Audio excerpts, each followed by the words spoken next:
Chapter 60. I woke up at 6 o'clock and dreamt of many recommendation tickets. Please vote for me. Thank you. Clang. Soren jumped down from the 5-meter-tall rock and slashed at the Gnoll warrior's head. The Gnoll blocked the scimitar with its weapon, but was forced to take 2 steps back from the impact. It lost its balance. Soren didn't care about the numbness in his legs. He lunged forward and slashed at the Gnoll's chest. Blood splattered out and landed on his face. The smell of blood stimulated Soren's thirst for battle. He kicked the Gnoll in the ass and the Gnoll's whole body twitched. He slid down and stabbed forward. Soren stabbed his scimitar into the Gnoll's chest and kicked it down the cliff. The Gnoll's tenacious life force was still struggling in midair. It fell to the ground with a thud and died. Soren sheathed his scimitar. He glanced at the Gnolls that were getting closer and closer. He grabbed onto a rock and prepared to escape. Clang. The sound of wind breaking could be heard behind him. One of the Gnolls saw that it couldn't catch up to Soren and threw its weapon at him. It almost hit him in the head. Gnolls couldn't use long-range weapons with their claws, so apart from a small number of advanced scouts, most of them used close-range weapons. Soren judged the direction and rolled down the cliff. When 3 to 5 Gnolls reached the top, he was already halfway up the mountain. Swoosh. He calmly reloaded his crossbow and hit another Gnoll in the eye. However, the other Gnoll only hit its arm. The Gnoll howled and pulled the crossbow out. Soren wasn't in a hurry to win. He was taking advantage of the Gnolls because they weren't as agile as he was and they didn't have his 20 points of vitality. The Gnolls that had been chasing after them all the way to the top of the mountain were already panting heavily. Although they looked furious, there was nothing they could do to Soren. This was because the despicable human in front of them didn't even fight them head-on. He only used the distance and the terrain to shoot at them with his crossbow. Fly a kite. Heavy armor warriors hated this way of fighting the most. Because the movement speed of the heavy armor was not fast, it was very easy for the enemy to kill him with long-range weapons. If you chase him, he will run. If you run, he will chase after you. Soren maintained a distance of at least 15 meters between the two of them. Even if they split up and surrounded him, there was still enough space for him to move around on the bare mountaintop. Gnolls were humanoid creatures. They did not have the jumping ability of werewolves, but their strength and speed were higher than that of ordinary people. Soren didn't care about him at all. He quickly reloaded his crossbow and fired at the other 3 jackals who were running over aggressively. A blood-curdling scream rang out. One of the Gnolls was hit in the chest and the other 2 Gnolls were enraged. They didn't care about the terrain and directly charged at Soren. They even wanted to hug him and roll down the cliff. In an instant, Soren lowered his waist and dodged the Gnolls by a hair's breadth. The Gnolls that were charging at him screamed and fell down the cliff. The 2 or 3 Gnolls gradually approached. Soren put away his crossbow expressionlessly, then pulled out his scimitar and rushed in the direction of one of the Gnolls. Faced with the Bone Crusher mace, he twisted his body and dodged it. The sharp shards of the Bone Crusher mace scratched his back, leaving a bloody gash. But he also dodged the attack at the same time. He twisted his scimitar and cut a wound under the Gnoll's arm. Bang! The mace hit a rock and debris flew everywhere. Soren kicked up the dust with his foot, then dove down and chopped at the Gnoll's waist. The Gnoll's skull was very hard. It couldn't be pierced without a crossbow, and the scimitar couldn't be used to suppress the Gnoll's strength. Blood and intestines spilled all over the ground. The Gnoll that was enraged didn't care about the wound on its waist. It opened its mouth and bit at Soren's neck. Bang! Soren held his scimitar with both hands and twisted it. When the Gnoll's bloody mouth was getting closer and closer, he gritted his teeth and let out a roar, then rammed into the Gnoll's head. Several teeth flew out, and Soren rammed his head into the Gnoll's head. While he was a little dizzy from the impact, the Gnoll's face was also covered in blood. Soren's extraordinary physique was on full display. He was only dizzy for less than a second before he recovered. He pulled out his scimitar and chopped off a Gnoll's head. Blood dripped down from his forehead. The Gnoll's teeth had scratched his forehead, and the wound was about an inch long. It was simple and brutal. Technique wasn't about how many tricks you could play. It was about how you used the most direct and effective way to fight in a moment of life and death. Blood dripped down from the corner of his eyes. The Gnoll's blood had splashed into his eye sockets. Soren's eyes were red. He wiped his eyes with his hand, then took a deep breath and held his scimitar. He stood still and waited. There weren't many Gnolls left. He had just killed 7 or 8, and the enraged Gnoll leader was already charging at him. As long as he could kill it, the Gnolls would quickly crumble. The continuous battles had already consumed a lot of his stamina. There was no point in continuing to run. He still had 5 shadow strikes that he hadn't used yet. They were spells that ignored physical defense, and they were more than enough for him to kill the Gnoll leader in a short amount of time. Soren's figure was a little hazy in the shadows. When the enraged Gnoll leader appeared, he pounced at it like a cheetah. Clang. The Gnoll leader blocked Soren's scimitar with its mace, but the invisible energy corroded its arm, and its flesh was stained with a dark gray color. Shadow strikes. As long as it came into contact with the target, it would deal energy damage that ignored physical defense. 6 points of shadow strike damage wasn't enough to kill, but it was enough to change the enemy's attack rhythm. Soren slashed down with his scimitar. As he attacked, he also activated the shadow energy within his body. This was a spell-like ability that could fuse with the shadow energy. Could even transform a thief into a half-shadow supernatural being. Clang. The Gnoll leader blocked Soren's attack again, but its body couldn't help but tremble. The shadow energy continued to corrode the target, and 12 points of shadow strike damage was equivalent to a cut. It finally noticed the strange energy in Soren's attack, and retreated when Soren swung his scimitar at it again. The condensed shadow energy dissipated, and Soren could only use shadow strikes twice. The shadow energy didn't take long to gather, and if it didn't reach the target, it would quickly dissipate. The gnolls nearby were already charging at him. Soren could even hear the howls of the gnolls behind him. Sword form, heavy slash. Soren's muscles tightened, and he focused all his strength into a single line. In an instant he jumped and slashed. The gnoll leader's wrist was cut off, and then he twisted his body and swung his scimitar horizontally at its head. Blood spurted out like a fountain, and the gnoll leader's head was directly cut off. The headless corpse raised its mace and wobbled for a moment before falling to the ground with a thump. Brr. Soren picked up the gnoll leader's head with one hand and let out a deafening roar at the approaching gnolls. The wild roar echoed throughout the mountaintop. The gnolls nearby froze, and then they bared their fangs and howled. Their eyes were still fierce, but there was a hint of fear in them. Soren used all his strength to let out another roar, and then he raised the gnoll leader's head high up in the air. He looked around fiercely and once again tightened his grip on his scimitar. Woo-woo-woo. Like a frightened wolf, the gnolls' howls suddenly became much quieter. They looked at the few gnolls nearby and finally felt fear. They turned around and fled into the forest. They were scared. Soren looked at the gnolls who had lost their morale and ran away. He casually threw away the gnoll leader's head, then sat down on the ground and laughed a little nervously. Although the battle had only lasted for about 10 minutes, the high intensity of the battle had already made his hands tremble. If the gnoll's morale hadn't collapsed, he would have had to use his ultimate move. Injury for injury. The drow instructor in the Underdark told him that unless he was prepared to die, it was best not to use it. It was a combat skill that drow assassins would only use when they were on a mission where they had to die. As if remembering his experience in the Underdark, Soren's face once again laughed nervously, then he patted the dust off his face and stood up. He was one of the top violent thieves in the Underdark. Many people thought that he should be a blade master or a berserker instead of a lurker. But only he knew that in those extremely dangerous places, whether it was the Underdark or the Abyss, where demons were everywhere, a warrior could never live as freely as a rogue. A row of data appeared. The battle is over. After a difficult battle, your skills have improved. You have successfully used Taunt on the gnolls. You have successfully used Intimidate on the gnolls.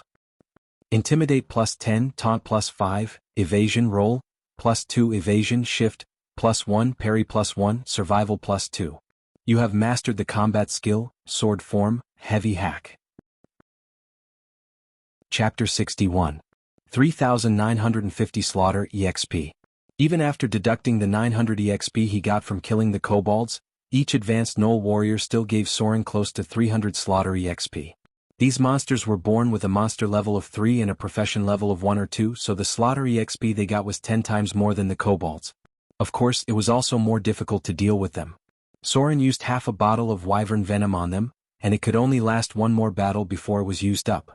There was nothing to gain from the gnolls, and the broken weapons were worthless. After resting for a while, Soren headed towards the gnoll's nest. He didn't want to let go of the loot, and the group of gnolls that he scared away probably didn't dare to go back. Soon he arrived near the nest. The gnolls that ran away didn't come back. These gnolls would become wanderers in the wilderness until they were accepted into the tribe by stronger gnolls.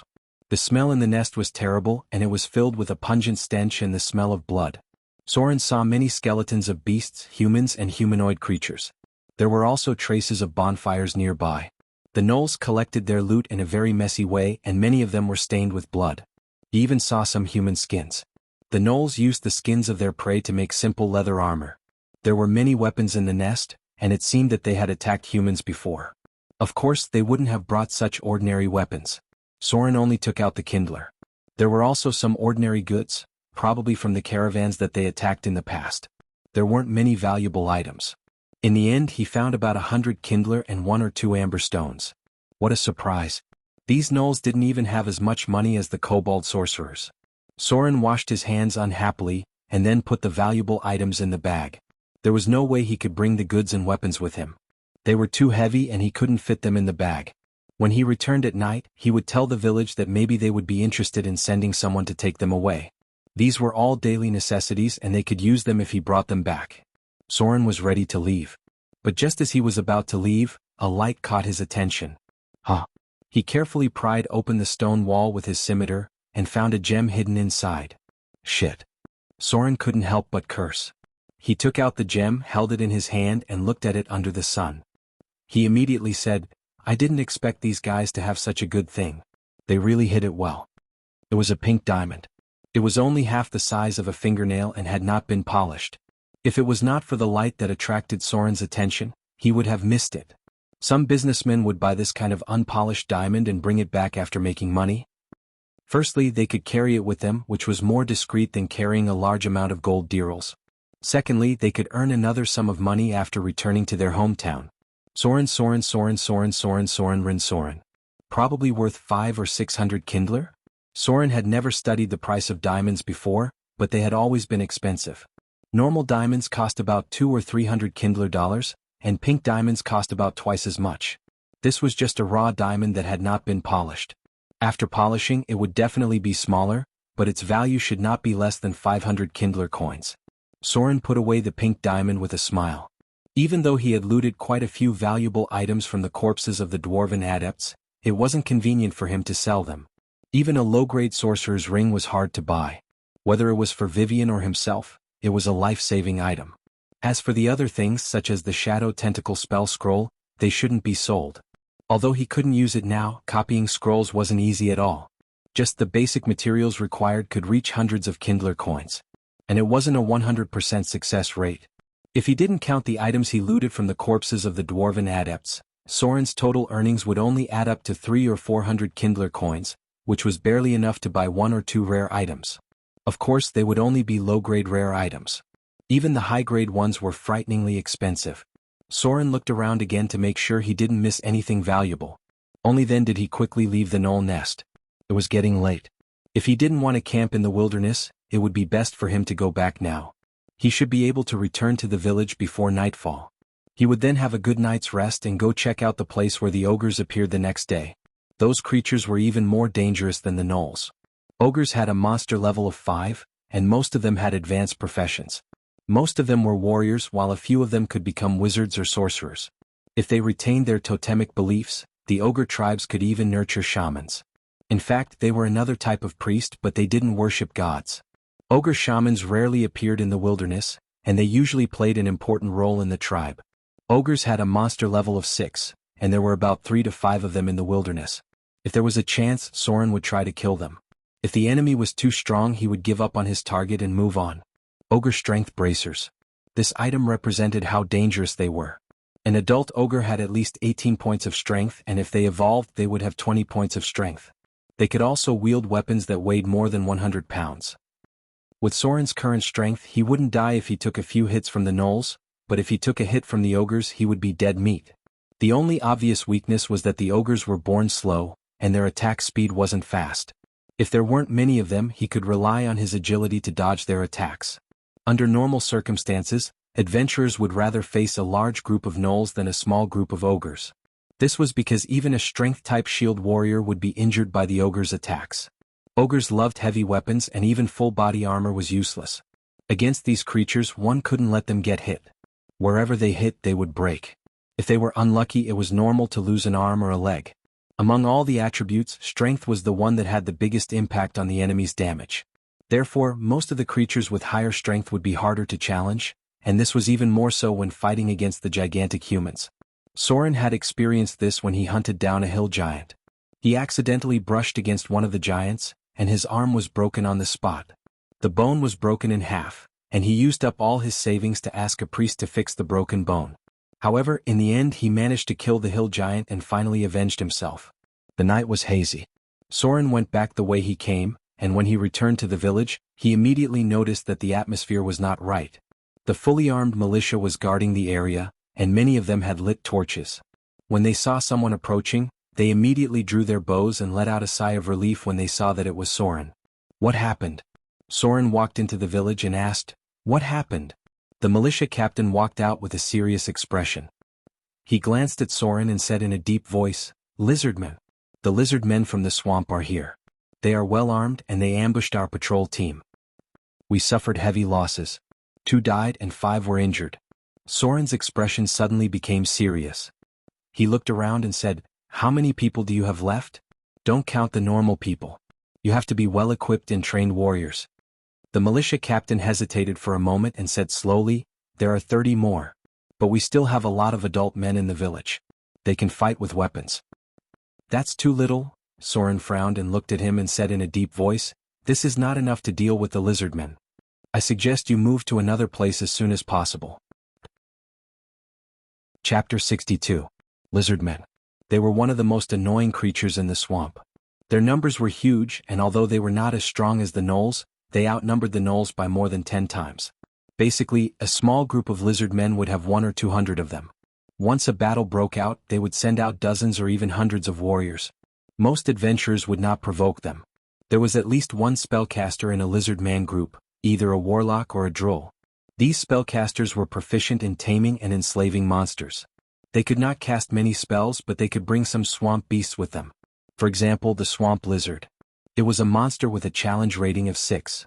It was 5 meters long and weighed about 1,500 pounds. "Can you help us?" The girl from last night came over with red eyes. She looked at Soren with hope and said, "You're an adventurer. They all said that you're very strong. You must have a way to deal with these lizard men, right?" Soren shook his head and said seriously, "I'm sorry. I don't have a way. There are a lot of them and there are many archers. The warriors can't stop them. If we don't leave, they'll kill everyone in the village." Lizard men were similar to humans. They grew some food and hunting was their main source of meat. Their settlements were a bit like villages, and they were either dug-out caves or simple huts. Human villages in the wilderness had at least a few hundred people, and these lizard men also had a few hundred people. However, there were not many warriors among the humans, but more than 50% of the lizard men were warriors. They also had a lot of archers. Dealing with these creatures was not something that could be done alone. At the very least, there was no one with a high enough profession level to be unparalleled in the crowd. If there was a warrior with a profession level of 15 or above, or a spellcaster with a profession level of 12 or above, let him deal with 50 to 100 lizard men alone, and leave the rest to the others. It should be possible to repel these lizard men. The lizard men were forced to move out of the Black Swamp. Any place near the water could become their new target. This was a battle for survival and the process was very cruel. Peaceful coexistence was an extravagant hope. In the end, there would inevitably be a winner who would divide the territory. Human villages would fight over water sources for irrigation, and there would even be deaths, not to mention this kind of interracial territorial competition. Originally, there were tens of millions of Indians living in America, but in the end, less than 1/10 of them were slaughtered. Tens of millions of people were slaughtered in the process.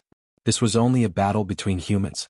If the differences between different races were taken into account, the process would be even more bloody.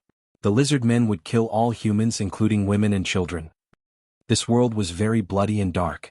There was no need to have too many illusions about the level of civilization. Humans had also walked this path step by step.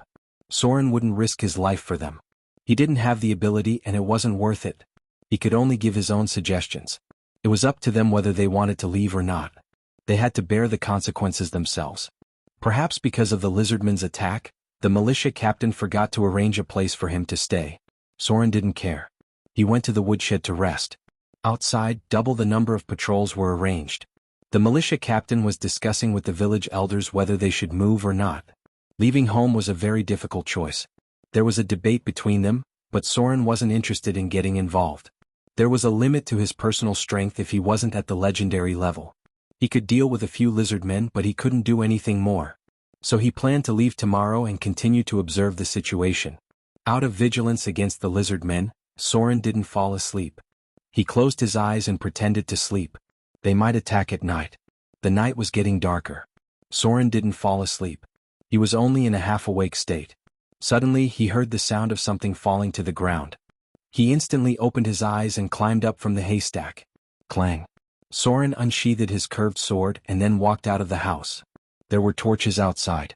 Because of the attack during the day, the militia was on high alert. He could also hear the sound of night patrols. In this situation, even he didn't have much confidence in sneaking in, so he couldn't help but feel a little relieved. However, because of his constant vigilance, Soren still walked along the house to the fence. He didn't see any traces of the lizard men. There were also torches on the side. There were always people guarding the watchtower. It was very difficult to sneak in. What is this? Just as Soren was about to go back to sleep, he suddenly stopped. He bent down and looked at the ground. There was a little wet mark on it. It was relatively dry these 2 days and there was no rain. The ground nearby was dry, but this area was a little wet. He carefully picked up the soil and smelled it. There was a faint fishy smell. It seemed to be left behind by something. Lizard men? Soren's hair stood on end. He rolled over and leaned his back against the wall. He held his curved sword in front of his chest and said, "Lurker? Lizard men lurker." Only advanced lurkers could sneak in without anyone noticing. When they reached 100 points in sneak, they could cast invisibility in the shadows. It was very difficult to see them with the naked eye. Not good. Soren ran towards the watchtower. He was afraid that some lizard men lurkers had already sneaked in. Bang. Suddenly, a muffled sound came from behind him. Then a woman shouted, "Not good. The warehouse is on fire." Her voice spread throughout the entire village. The patrolling guards and the militia near the watchtower were stunned. Immediately, someone ran over to put out the fire. Shit. Soren didn't think that the lizard men would know to set the fire first. He almost didn't think about it and shouted, "Enemy attack! There are lizard men outside." In the blink of an eye. Suddenly, the sound of a bowstring vibrating could be heard in the night. Then the guard on the watchtower trembled and fell to the ground. An arrow shot out from the darkness and directly pierced through his leather armor. It went through his chest and into his heart, killing him on the spot. Longbowmen. Soren immediately hid in the shadows. The lizard men had trained longbowmen. The leather armor of the militia was like paper in front of a longbow. The ordinary militia was obviously a little panicked. However, the retired adventurers quickly reacted and began to gather others to defend. They had a lot of combat experience. Although they had said goodbye to their adventuring careers, they were not at a loss. Bang, bang, bang. A muffled sound came from outside the door. Then a young man shouted in horror, "Ogre! Ogre!" Soren's mood suddenly sank to the bottom. He held his curved sword tightly and took a deep breath. Then he sneaked behind him. The village might not be able to hold on. If necessary, he had to think of a way to break out. The most important thing now was not to deal with the lizard men and ogres outside, but to kill the lurkers that had sneaked in. These enemies that could hide in the shadows were the most dangerous things. If they were allowed to sneak up on him, he wouldn't even need to wait for the outside to break out. The inside would be completely chaotic. "I didn't expect to meet my peers so soon." Soren's expression was serious. He quietly moved along the corner of the wall. His figure was blurry in the shadows. He held his curved sword tightly and moved forward slowly. At the same time, he was paying attention to the ground around him. The lurkers couldn't be seen clearly with the naked eye. When they were in stealth mode, they had the effect of invisibility. One could only determine their position through some special signs, such as the footprints on the ground and the slight movements they made when they moved. Soren had fought with his peers more than once or twice. As long as they left a trace, he would be able to find out where they were. The whole village was in a panic. There were screams of women and children, and there were also shouts of adult men. The long-term training of the militia finally had some effect. Many adult men picked up their weapons and gathered together. The fire in the warehouse was getting bigger and bigger. Suddenly, the light in front of the burning fire was distorted. It was as if a hazy figure had appeared and disappeared. Soren instantly rushed out like a cheetah. The curved sword in his hand directly slashed at the empty air in front of him. Blood splattered everywhere. Some kind of creature that looked like a hybrid of a lizard and a human showed its trace. Chapter 63. Die. Soren retracted his sword and thrust forward. Relying on the explosive power of his body, he directly pounced on the lizard man lurker's body. A fishy smell assaulted his nostrils, But Soren's expression did not change as he thrust his sword into the lizardman lurker's body, nailing it to the ground. The lizardman lurker's body lost its balance in an instant, rendering it powerless to resist. The moment it fell to the ground, Soren struck the lizardman lurker's heart. It was only when the lizardman lurker's body stopped twitching that Soren slowly got up. The battle here had attracted a lot of attention. Soren pulled out his curved sword and shouted, "What are you waiting for? Go and defend the front." There should be another lizardman lurker. There were quite a few creatures that could become rogues, but becoming a lurker required a lot of talent. There shouldn't be too many lizard men who had such talent. However, as soon as he heard the commotion, there was a huge fire. There were probably about 2 enemies that had snuck in. They needed someone to help them to set the warehouse on fire.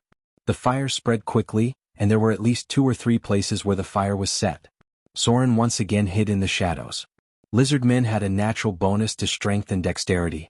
Although their intelligence was not high, their average stats were higher than humans. If the average strength and dexterity of a human was 10, then the average strength and dexterity of a lizardman was 12. The lurkers of the lizardmen were quite talented. He had just caught the enemy off guard, and now the enemy should be prepared. It would not be so easy to launch a surprise attack again. What would a lurker do in a situation like this? Soren looked at the fire around him and did not find any signs of lurkers. He thought for a moment and then approached the door. A lurker's assassination ability was very strong. The purpose of setting the fire to disturb the enemy had been achieved. The crying women and children had obviously interfered with the militia's battle. Assassinating the weak women and children was meaningless. In this case, the most likely target of a lurker was the leader of the village, who was the commander of the militia. As long as the commander was lost, the enemy would fight on their own. There was even a possibility that they would directly collapse and assassinate the commander of the militia. The village would be completely finished. Some lizard men had already climbed over the fence. They were so agile that the wooden fence could not stop them. After landing on the ground, the lizard men began to attack the militia guards. Some of them directly rushed to the rear and slaughtered the old, weak women and children. This made many of the militia guards so angry that their eyes almost popped out of their sockets. Some even wanted to rush to the rear to protect their wives and children. Bastard! Soren kicked down a militia that was charging at him and roared, "Do you want everyone to die here? Hurry up and fight at the front. Leave these monsters to me." He quickly took out his crossbow and fired. The arrow hit the lizardman warrior's back, and then he jumped forward and chopped off the lizardman's head. The hideous head fell to the ground, and the woman holding the child in her arms screamed in fear. "Shut up." With a slap in the face, Soren slapped the woman directly, and her cheeks swelled up on the spot.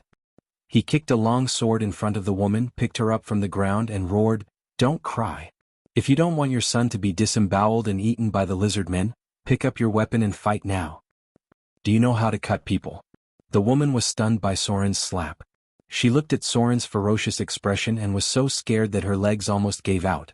But when she heard Soren's vicious words, her expression quickly changed. She looked down at the crying child. Her hands trembled as she gripped the long sword tightly. Her expression was twisted, and she directly cut the lizardman's corpse. Blood splattered everywhere, and she gritted her teeth and said, "Yes. Go and gather the others." Soren quickly reloaded the crossbow, then looked at the trembling woman in front of him and roared, "Get them to find weapons. Use your swords to cut, use your hands to grab, and use your teeth to bite. There's a group of hungry ogres outside, and they like to eat the tender children first. If you don't want to watch them eat your children, go and fight now." The vicious words caused the woman's expression to become even more twisted. Her maternal instincts were awakened by the cruel words, and her expression became resolute. She was like a warrior who had already decided to die. She gripped the long sword in her hand tightly.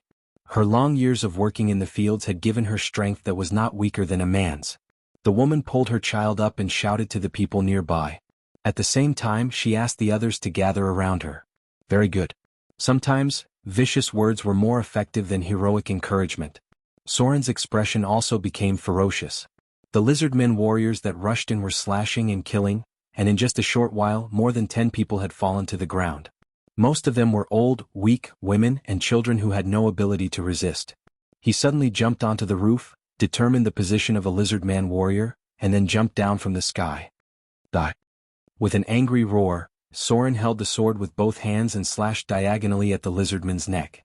Due to the inertia of the fall, the lizardman's head and half of its shoulder were cut off. He breathed heavily as he kicked the weapon in front of a woman he met during the day. His eyes were slightly bloodshot and he said in a deep voice, "If you don't want to die, then pick up your weapons and fight."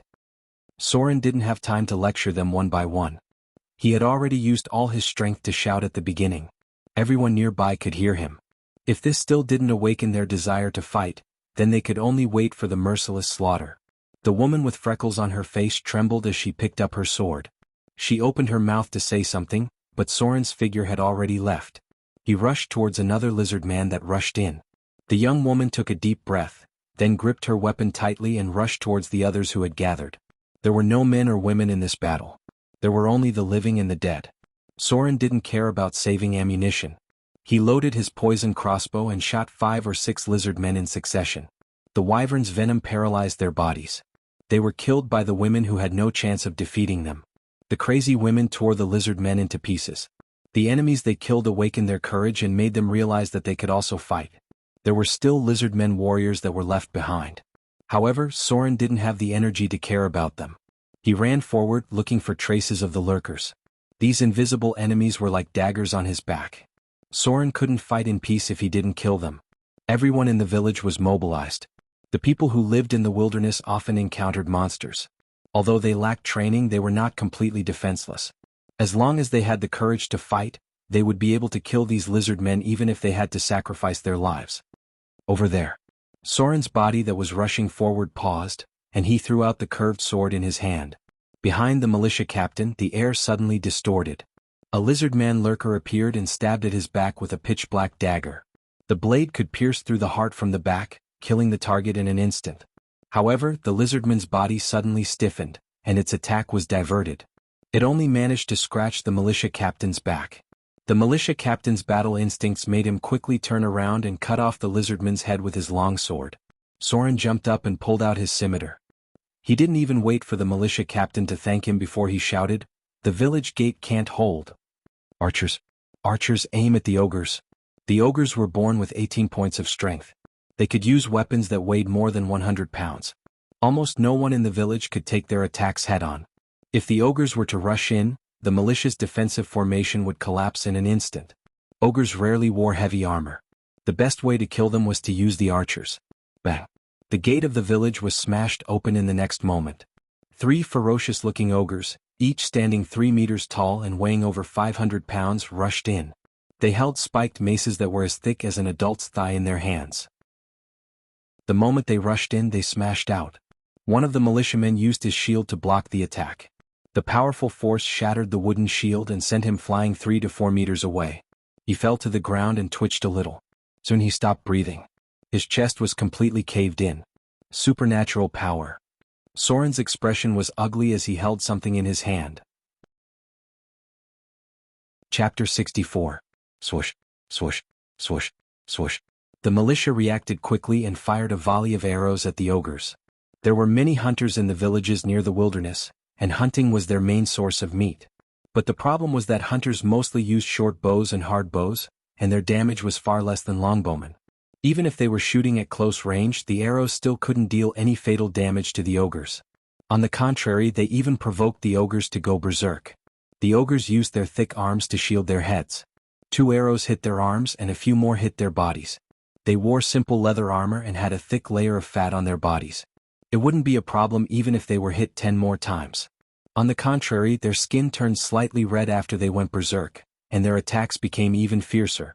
A Tier 2 ogre warrior would automatically learn a spell-like ability, and that was the Bloodlust that many people were familiar with. Or perhaps it should be called Bloodlust Rage. Although these ogres weren't Tier 2 yet, they already had the ability to go berserk. Ogres had a monster level of 5, and when a warrior reached Tier 2, they would reach a total level of 15. They could turn into a berserk killing machine. "Get out of the way!" The militia captain roared and shouted at a middle-aged man beside him, "Kalat! Milos!" White Raven formation. Following the militia captain's roar, 2 militia members who were obviously stronger rushed over. At the same time, with their roars, their muscles expanded as if they were inflated. Their temples bulged slightly, and the veins and blood vessels on their arms could be seen. Whether it was the strength or speed of their attacks, both increased by a lot. It was almost as fast as Soren's heavy slash. Aura-raising slash. This was the ability of a Tier 2 warrior. It could stimulate one's potential and maximize one's strength for a short period of time. Although it could only last for 1 or 2 minutes, the damage it could deal was several times more than usual. This ability was usually used by Tier 2 warriors when they were desperate. They could only activate it once a day, and the duration was determined by their physique. However, it wouldn't last more than 2 minutes. White Raven Formation. Soren was surprised for a moment, but he quickly grabbed his scimitar and wandered around. He was very familiar with the famous White Raven tactic. The White Raven sword art was a high-level combat skill. If 2 people were to use it together, they would be able to form a web of attacks. If 3 or more people were to use it together, they would be able to form a small team formation. Such combat skills were rarely seen among ordinary adventurers. The 3 people in front of him seemed to have participated in wars. Only the army would train in the White Raven formation. The White Raven sword style consumed a lot of stamina. The 3 middle-aged militiamen formed an inverted triangle as they moved forward. The long swords in their hands glinted coldly as they coordinated their attacks. In just 30 seconds they had killed 5 to 6 lizardmen. This sudden burst of lethality greatly boosted the courage of the others, and at the same time, it also attracted the attention of the lizardmen. Just as they were about to concentrate on killing the ogres, the sound of a bowstring vibrating could be heard. Longbowman? A cold glint flashed in Soren's eyes as he leaped into the air. He kicked off the railing with the tip of his foot and leaped 6 or 7 meters into the air. His 20 points of extraordinary dexterity exploded at this moment. In a flash, he took out his crossbow and fired blindly at the longbowman. The short time he was in midair didn't allow him to lock onto the target's position. He could only rely on his vision and intuition to make a counterattack. 2 screams could be heard. One of them was a middle-aged man who was in the White Raven formation. One of them was shot in the abdomen, and his reflexes were slowed by half a beat.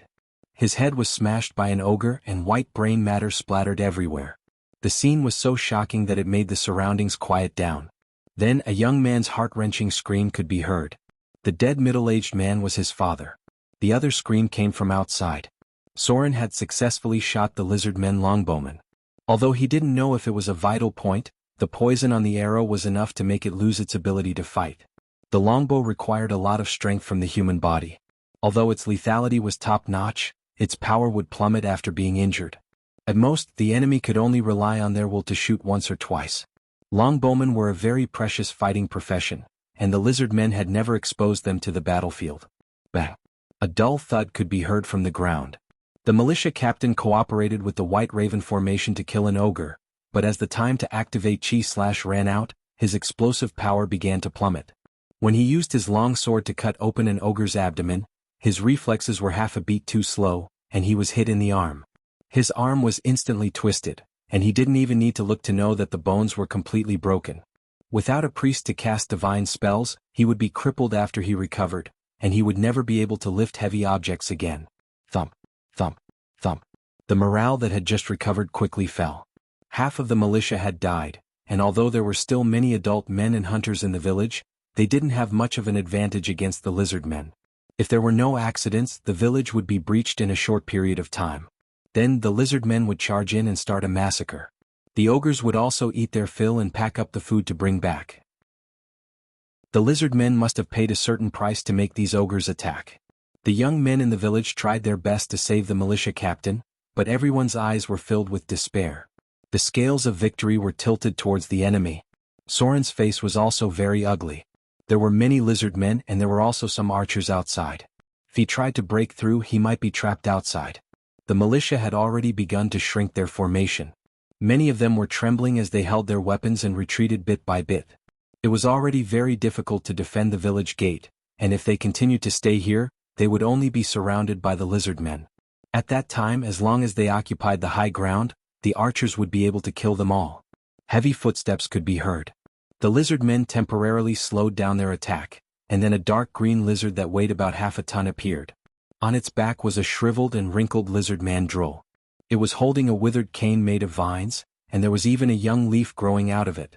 Among all the droll, only the lizard men could easily recruit a swamp lizard as their animal companion. Entangle. The lizard mandrill threw out something that looked like a dandelion seed. In an instant, vines grew out of the ground in a 15-meter radius. These vines wrapped around the legs of the others and in an instant they were trapped in place. Some of the weaker ones were directly tied up by the vines, and couldn't even move their arms that were holding weapons. However, there were still some people who were lucky enough to avoid it. Or rather, they were prepared in advance. Soren had already jumped out of the way before the droll cast his spell, and at the same time, he swung his curved sword to cut off the vines. Entangle was the droll's most common starting spell, so there was no way he wouldn't be prepared for it. But what they didn't expect was that although Soren had successfully dodged the vines, he had become the main target of the lizard man droll. It raised its hand and threw out a dark green powder and quickly cast a spell. Plague.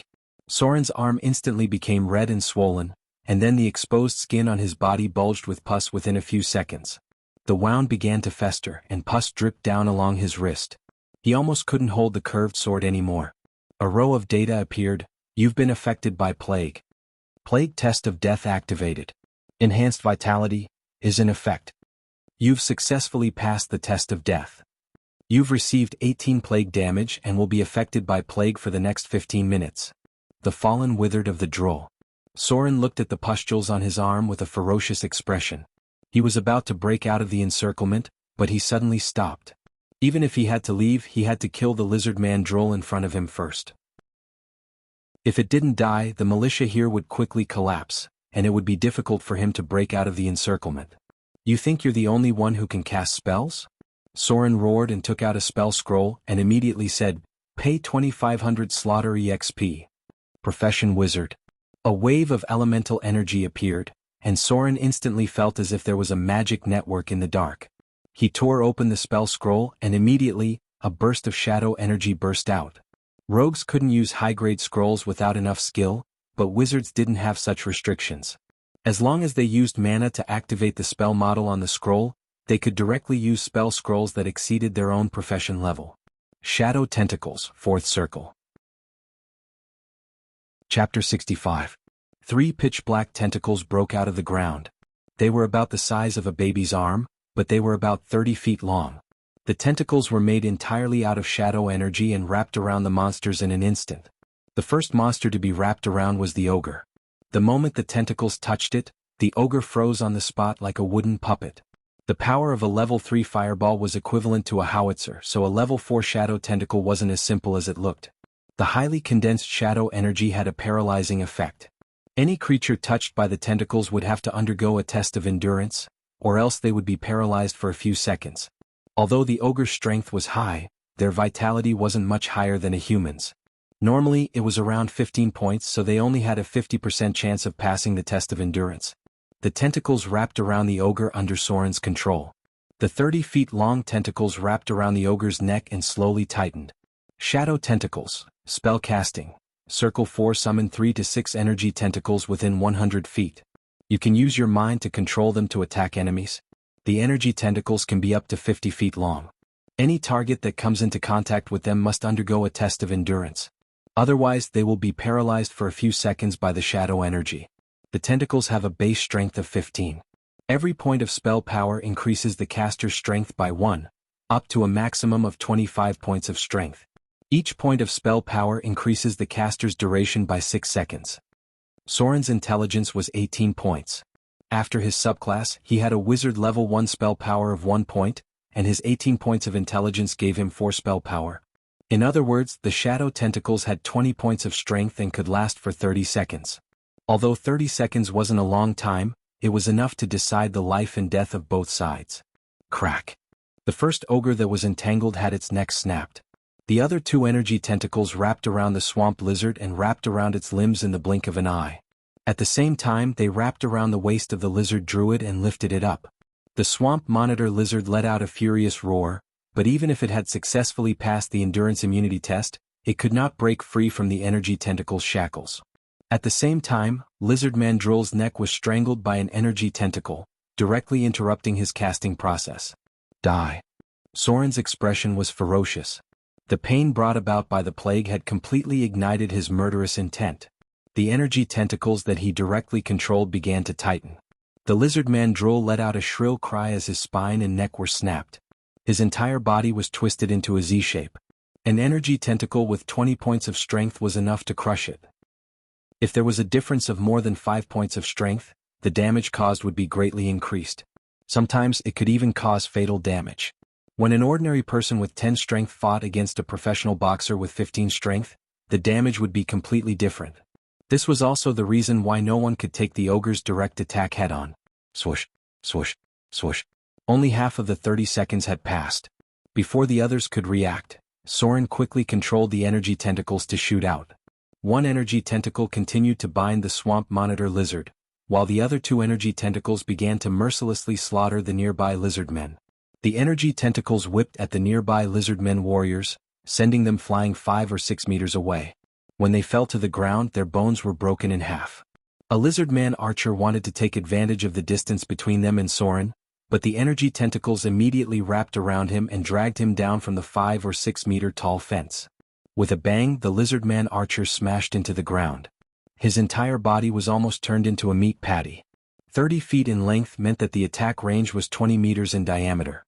It was comparable to many long-range weapons. What are you waiting for? Soren let out a roar. Counterattack. Now chase them away. 30 seconds wasn't a long time, but the damage done was shocking. The ogre was killed by Soren, and the lizard man Droll was instantly killed. The nearby enemies were all cleaned up in just 15 seconds. After the death of the lizard man Droll, his animal companion, the swamp monitor lizard, began to flee.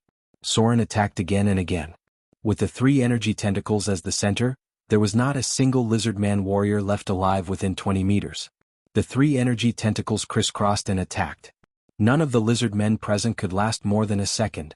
Wizard! The surviving militia members cried out in fear and surprise. They then began to circle around the energy tentacles to launch a counterattack. On the other hand, the lizard men were terrified. The terrifying and unknown magic had greatly damaged their morale, especially after their leader, the Droll, was killed. Some of the nearby lizard men warriors had already fled out of fear. Spellcasters were the nightmare of all intelligent creatures. They were powerful and mysterious, and their fear of magic had long seeped into their bones. Otherwise, the monsters in the wilderness wouldn't have avoided those who obviously knew how to use magic. The situation was reversed in just 30 seconds. Soren released the shadow tentacles to kill the remaining ogre, and then killed the lizard man Droll, the withered. More than 10 lizard men who had rushed into the village were killed in a short time. The continuous deaths of their own made them feel terrified. The wizard's terrifying power caused many lizard men to scatter. Some of them directly fled into the night. Victory? The surviving militia members murmured in disbelief. We won. The enemy ran away. The lizard men ran away. A burst of cheers sounded. Even Soren had underestimated the enemy's fear of magic. Even though the energy tentacles dissipated after 30 seconds, the fear in the hearts of the lizard men had already suppressed their desire to fight. The initial casualties had already reached 20%, but Soren's burst of power had directly raised the casualties to 40%. The death of their leader had completely destroyed their courage to continue fighting. More and more lizard men began to flee into the night.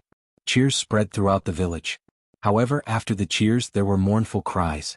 The militia members looked for their loved ones with bloodshot eyes. A soldier with a broken arm endured the pain and called out the names of his wife and children with a choked voice. There were also some seriously injured people lying on the ground and wailing. Some of them couldn't be saved. Their companions held back their grief and sent them into the arms of the Grim Reaper. If they weren't given a quick death, they would even wail for an entire day before dying in endless pain. More and more cries sounded. Everyone's face was filled with sorrow because they had lost many people. Their wives, children, parents, and many familiar friends. The merciless slaughter of the lizard men had caused a lot of casualties. The death toll in the village exceeded 100 people. The fire was still burning. Some places that were completely burned could no longer be extinguished. The survivors were busy treating the wounded and trying to salvage as much as they could from the fire. The cold winter was coming, and this year's winter would be extremely difficult for them. The cries of women and children could be heard everywhere. Although the men who had experienced a difficult battle tried their best to suppress their emotions, when they saw the bodies of their children's parents, they couldn't help but cry. They even let out extremely suppressed howls like a lone wolf. A young man stood in front of the fire. He was holding the body of a young girl in his arms. She looked to be about 16 or 17 years old. She wasn't beautiful, but at most she could only be described as delicate. Her skin was slightly dark and her hands were rough. Because of long-term labor, her actual age might be younger than she looked. The young man held the body in his arms and stood there blankly. Although he didn't cry at all, one could feel his sorrow. He stood there like a fool until a house collapsed under the fire. When the others rushed over to pull him over, he seemed to have woken up and let out a desolate wail. Ah! He frantically pulled out his weapon and slashed at the body of the lizard men, causing blood and flesh to splatter everywhere. No one stopped him. Soren didn't know who the dead girl was to him. She could have been his lover or his family, but he could feel the pain in her heart. Yet there was nothing he could do. Sometimes the world was just so cruel. He had already seen too many deaths and parting. Clang. Soren looked at the body of the lizard man drool. For the first time he didn't rush to loot. He tore a piece of cloth from his clothes and bit it in his mouth. Then, with trembling hands, he slowly cut off the rotten flesh and abscesses on his arm. The power of the plague spell hadn't dissipated yet. If he didn't cut off the rotten flesh and abscesses, it would continue to harm him. A suppressed howl of pain. Soren's whole body was trembling. He cut off the rotten flesh bit by bit, and applied the potion on it with a twisted expression. Chapter 66. The first rays of the morning sun shone down on the village. The entire village had turned into ruins. Although they managed to salvage a lot of things from the fire, many of the houses had been destroyed. From time to time, there were muffled sounds of sobbing. People with faces full of dust were collecting the bodies of the dead.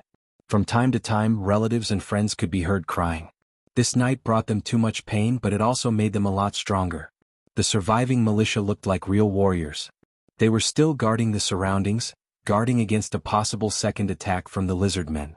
As long as they were given some time, they would grow into qualified warriors. Soren sat on the watchtower and smoked. The pipe was given to him by the militia captain. It wasn't some high-end tobacco, just a small bag of cheap shredded tobacco that cost 1 silver dural. He put the shredded tobacco into the pipe, lit it and took a deep puff.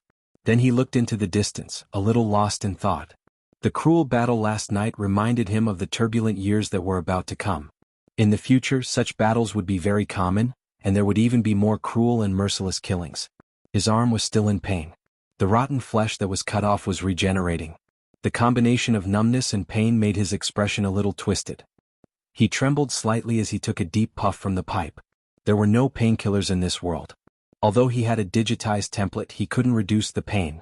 The nerves that he had trained to be very tough were not that good in front of the pain of cutting flesh.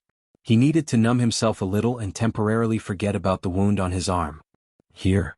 The militia captain came over. His eyes were red as if he had cried for someone. Perhaps his family had also died last night. Humans in the wastelands were resilient, just like the men in the north. Living in a harsh environment could temper a person's will. They wouldn't fall so easily, or at least they wouldn't fall so easily. Soren shook his head and refused the liquor that was offered. He took a deep puff from the pipe and slowly said, "I don't drink." He didn't drink. Even if he was seriously injured, he didn't drink. The militia captain's arm was broken. He sat down with some difficulty and took a sip of the liquor with his good hand. Then he said, "Thank you. If it wasn't for you, we wouldn't have been able to survive last night." Soren didn't say anything. The militia captain reached out and took out a package. There was a clanking sound inside. It seemed to be filled with coins. He handed it over with difficulty and said in a deep voice, "I know you are an adventurer. I'm afraid that the scroll you used last night was your trump card. We've already lost too much, so we can only use this to express our sincerity. This is the white raven sword style that I obtained years ago. I've been to the battlefield in the south. Even though I only have the first half of it, it should be useful to you. The rest of the money is a token of our appreciation. Although it's not much, I hope you can accept it."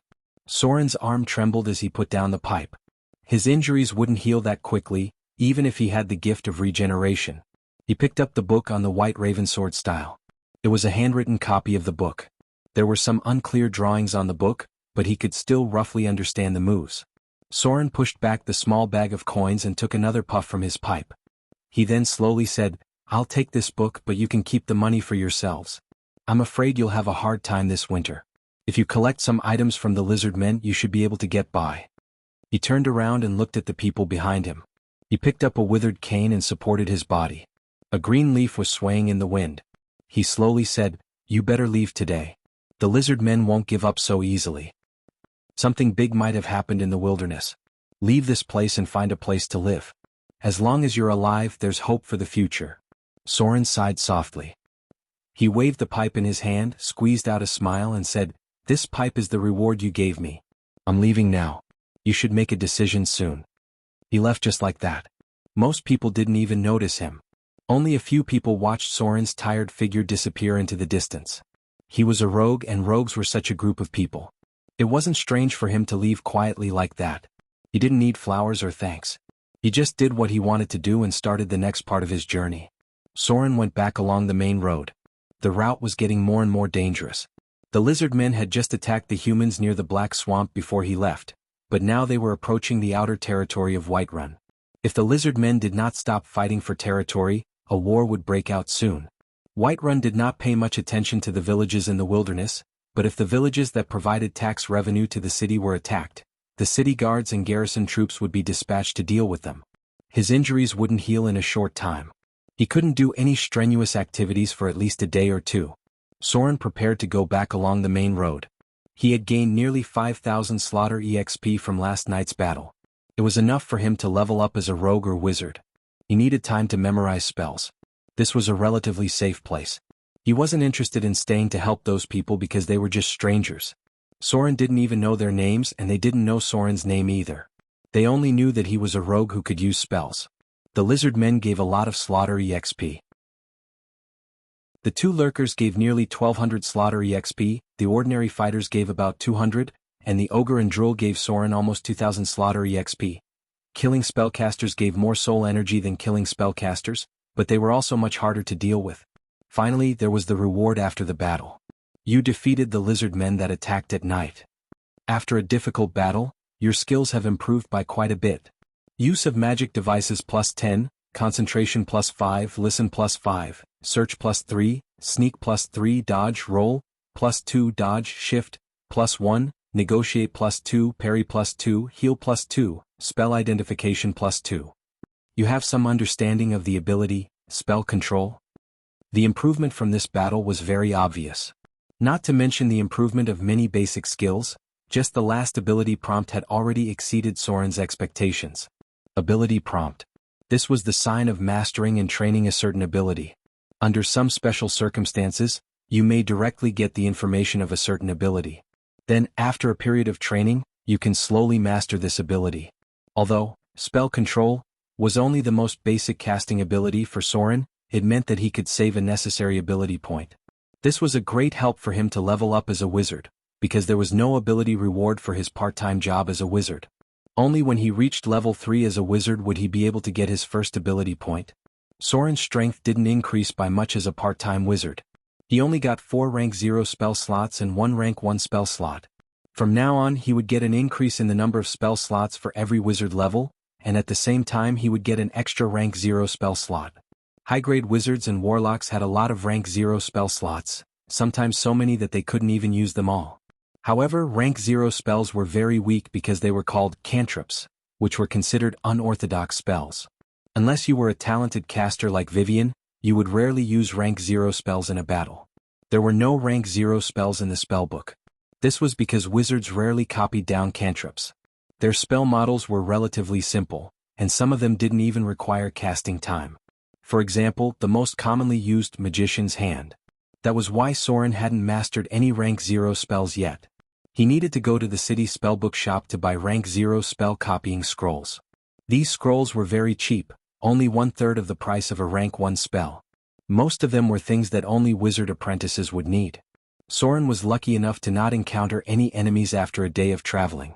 His talent of regeneration was very powerful, and he could already move his arms. However, it was still a little inconvenient for him to fight.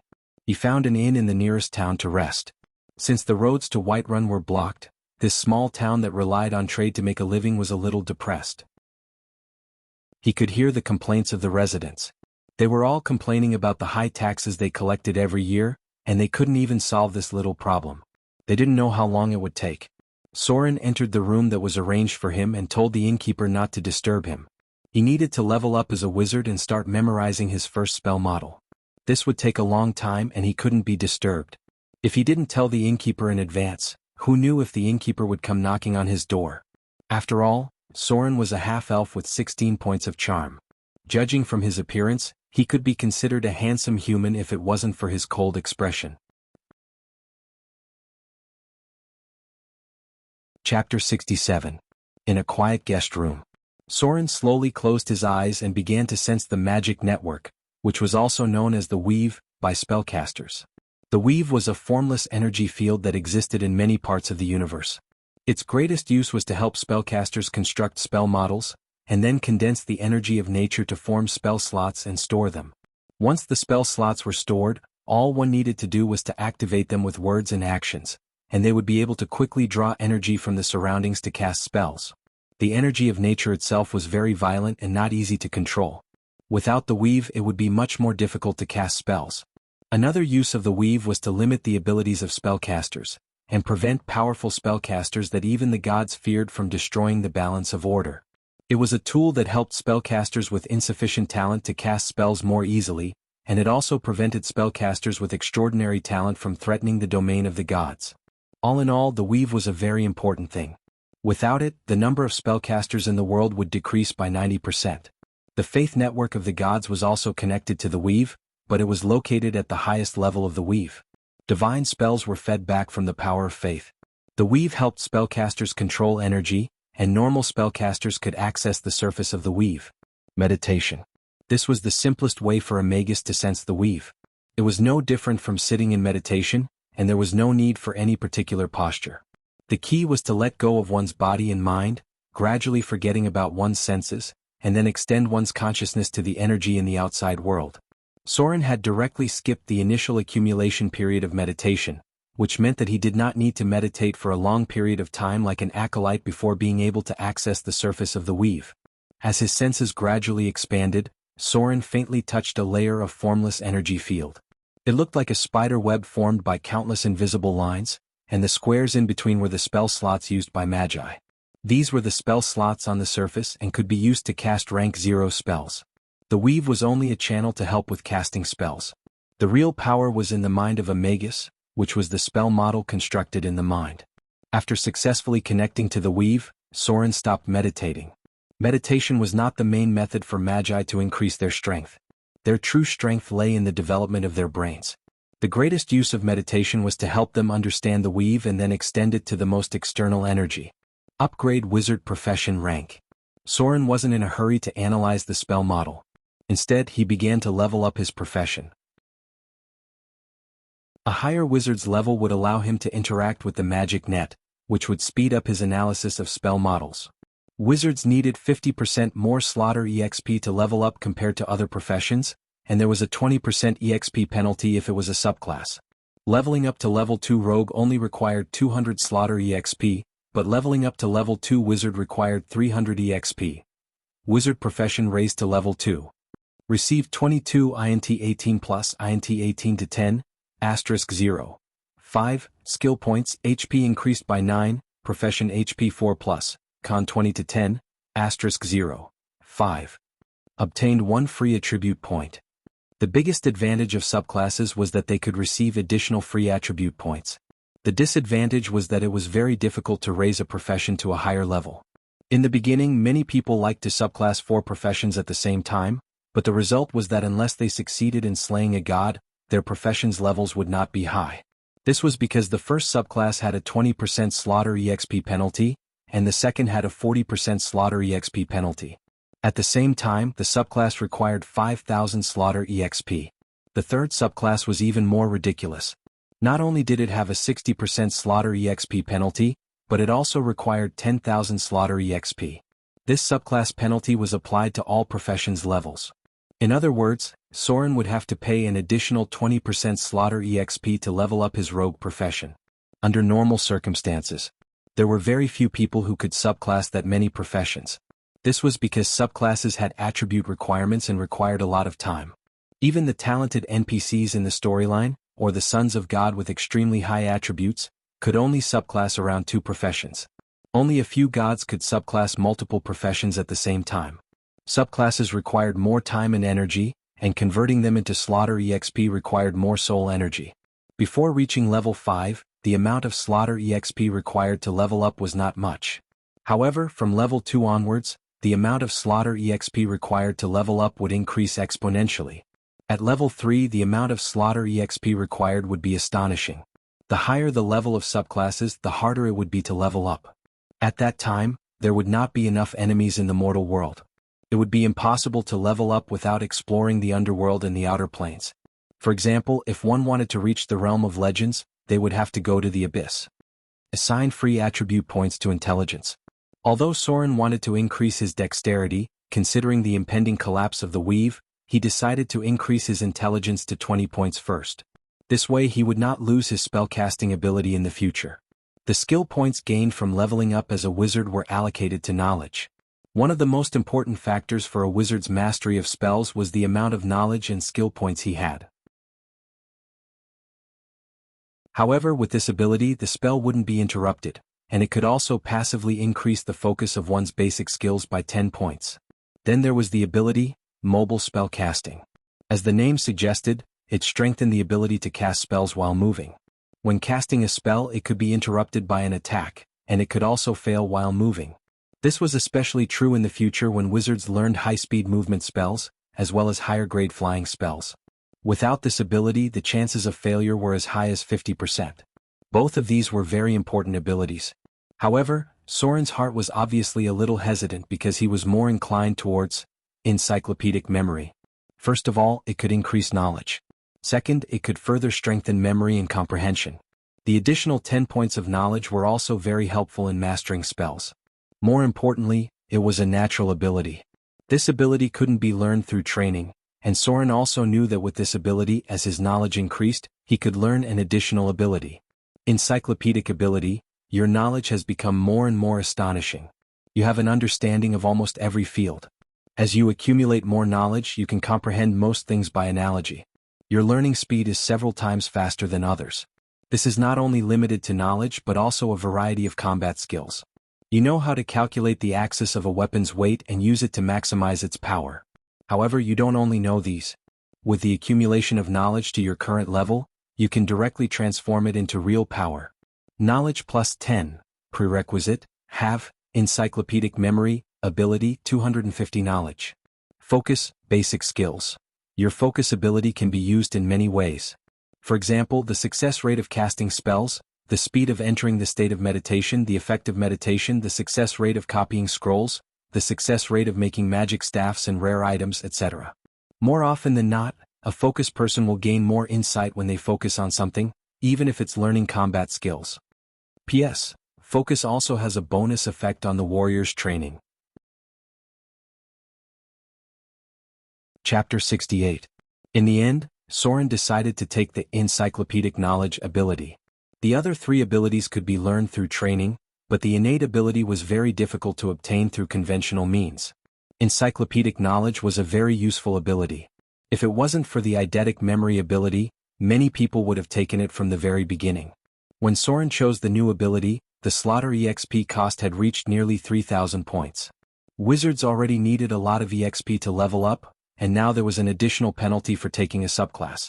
The slaughter EXP that was enough to raise a rogue to level 5 was only enough to raise a wizard to level 4. Wizard has leveled up to level 4. Received 24 INT 19 plus INT 19 to 10, *0. 5 skill points, HP increased by 9, profession HP 4 plus, con 20 to 10, *0. 5. Received 1 free attribute point. Without a doubt, Soren continued to increase his intelligence, which had just reached 20 points. Even if the weave collapsed in the future, he wouldn't completely lose his spellcasting ability. Now that he had an extra subclass, he had an additional 20% EXP penalty when leveling up as a rogue. The slaughter EXP required to level up to level 7 had increased from 4,500 to 5,400.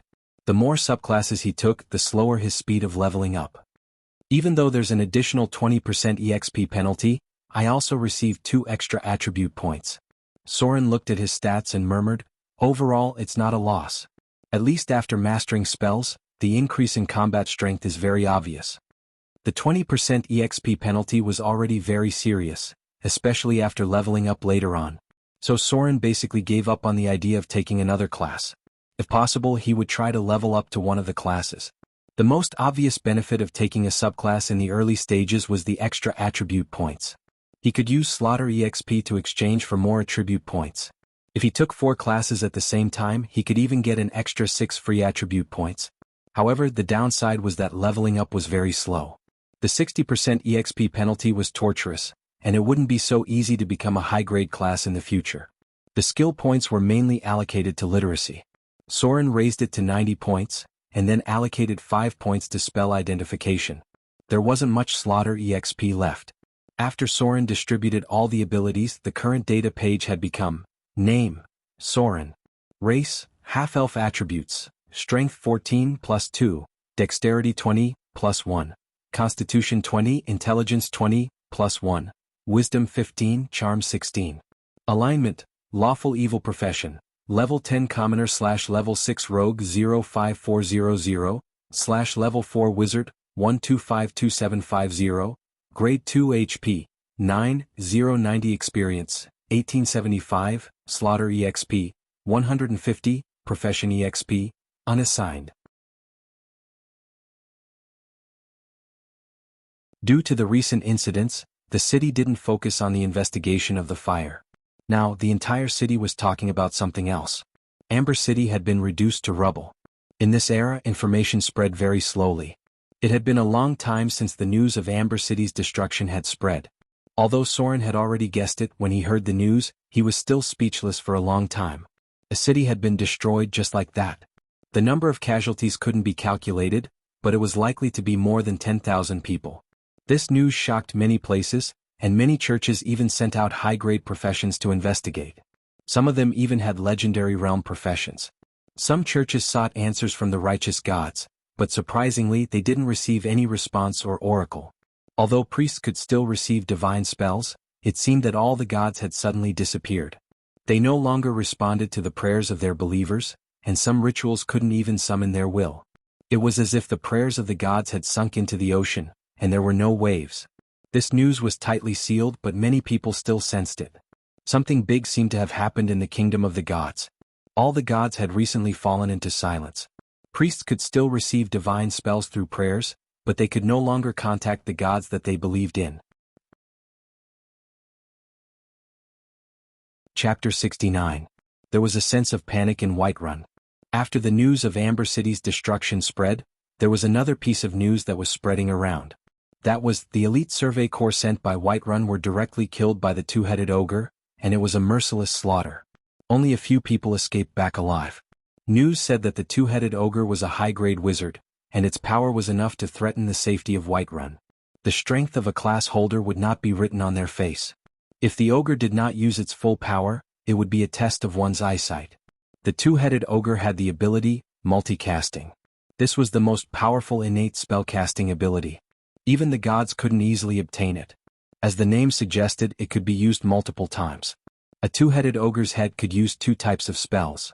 Even though the number of spells it knew was not as many as a human adept, the damage it could unleash was several times more than a human adept. If it was really a high-grade wizard, then with its own creature level, the challenge level of a two-headed ogre would be legendary. It had more than 18 points of strength, far better constitution than ordinary people, and the spellcasting ability of a high-grade wizard. Could fight, cast spells, and take hits. To deal with such an existence, it would take at least half of a legendary team to ensure that there would be no major casualties. The challenge level was not much different from that of an adult dragon. Soren carefully entered the arcane shop. The security of Whiterun was much tighter than before. It was already evening, and he wasted some time trying to avoid the patrolling guards. So, he didn't go to the caravan to see Vivian. Instead, he went to copy a level 0 spell scroll and found a place to stay for the night. Whiterun had completely implemented a curfew, and no one was allowed to move around after dark. If anyone was found out, they would be questioned or even arrested. Although he was not strictly investigated, Soren did not want to deal with the guards at all. He was a wanderer. These guys naturally did not like wanderers, and they might find trouble and lock you up. The arcane shop sold most of the spell scrolls. However, the highest level of spell scrolls was level 5. Spell scrolls above level 5 were very difficult to purchase through conventional means. They had to be obtained from special organizations. The wizards still maintained their monopoly on ancient knowledge. Many wizard organizations had to join them in order to learn more advanced spells. As for spells above the 8th circle, certain conditions had to be met before they could be learned. This was because these spells all possessed astonishing destructive power. Level 0 spells were very cheap, only requiring a dozen Kindler coins. However, level 1 spells were several times more expensive, requiring dozens of Kindler coins. Some may exceed 100 Kindlers. There was no clear answer to this incident. In the end, it was inferred that there was an explosion of antimatter annihilation. Knowledge, in this world. The explosion that was about to happen in the polar region of Stannard was the same. Although it was only 1/5 of the power of the Tunguska explosion, there were still many spellcasters who went in to investigate. Some even used legendary prophecy, but there were still no clues. The gods happened to lose their perception of the mortal world during this period of time, so they did not know the cause of the big explosion. They could only be sure that this explosion had caused a mutation in the area, and some special creatures that even the demons felt were dangerous had appeared. Those creatures would not leave the range of the explosion, so they were not very threatening. Soren had also gone there to take a look, but because he was not a spellcaster, he could not find many clues at all. Soon he left that place. Until the gods returned to heaven, that place was still unknown. There were still no clues about the explosion, but the consequences affected the whole world. Many creatures near the polar region saw the horrible mushroom cloud rising. The shamans and priests prophesied that a terrible disaster would come. So this forced the creatures near the polar region to migrate on a large scale. Many races that had disappeared appeared in the eyes of the world. But it was still early because it would take about a year for them to migrate. About this explosion, the most reliable inference was that it was related to the antimatter annihilation spell during the Arcane Empire. Most wizards thought that only something from that era could cause such a terrible explosion. Unfortunately, no one could find the real answer. In the hotel, Soren temporarily gave up on the study of arcane missile and began to memorize the most basic level 0 spell model. Maybe it was because he had studied level 1 spells first, but when he constructed the level 0 spell model, he suddenly felt that it was a lot easier. Especially the simplest spell, Illuminate, which only had less than 30 spell nodes and one spell circuit that wasn't too difficult to cast. Soren actually used less than 2 hours to complete the model of light spell. However, at this time a row of data appeared, successfully learned. You have successfully constructed the spell model of the level 0 spell, light. Do you want to spend 30 slaughter EXP to permanently store it in the data template?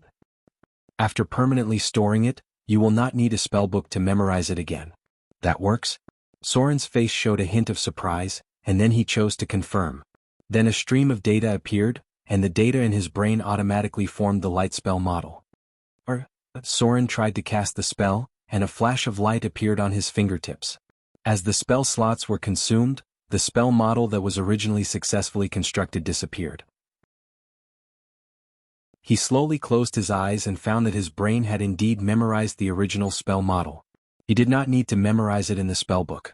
He could reconstruct the spell model by himself. What if I can store it all? Soren looked at his fingertips in surprise and murmured, "Then I won't need a spellbook in the future?" A wizard's spellbook was very important. Because some high-level spells were too complicated, there was no way to memorize them without a spellbook, and there was even a possibility of losing the ability to cast them. It was just like how it was impossible to always remember a very long and complicated academic paper, and this paper could not be wrong when recalling it. Once you made a mistake, your brain might explode. So if it could be stored, Soren could still memorize spells in the future without a spellbook, which was equivalent to forming an invisible spellbook in his brain. However, this kind of memorization required additional slaughter EXP. Chapter 70. Soren was a fast learner. Perhaps it was because level 0 spells were much easier to learn. In just one night he had already learned 8 level 0 spells. Lightning, Intimidate, Magic Trick, Magician's Hand, Repair, Read, Flash, and so on. The further he progressed, the faster his learning speed became.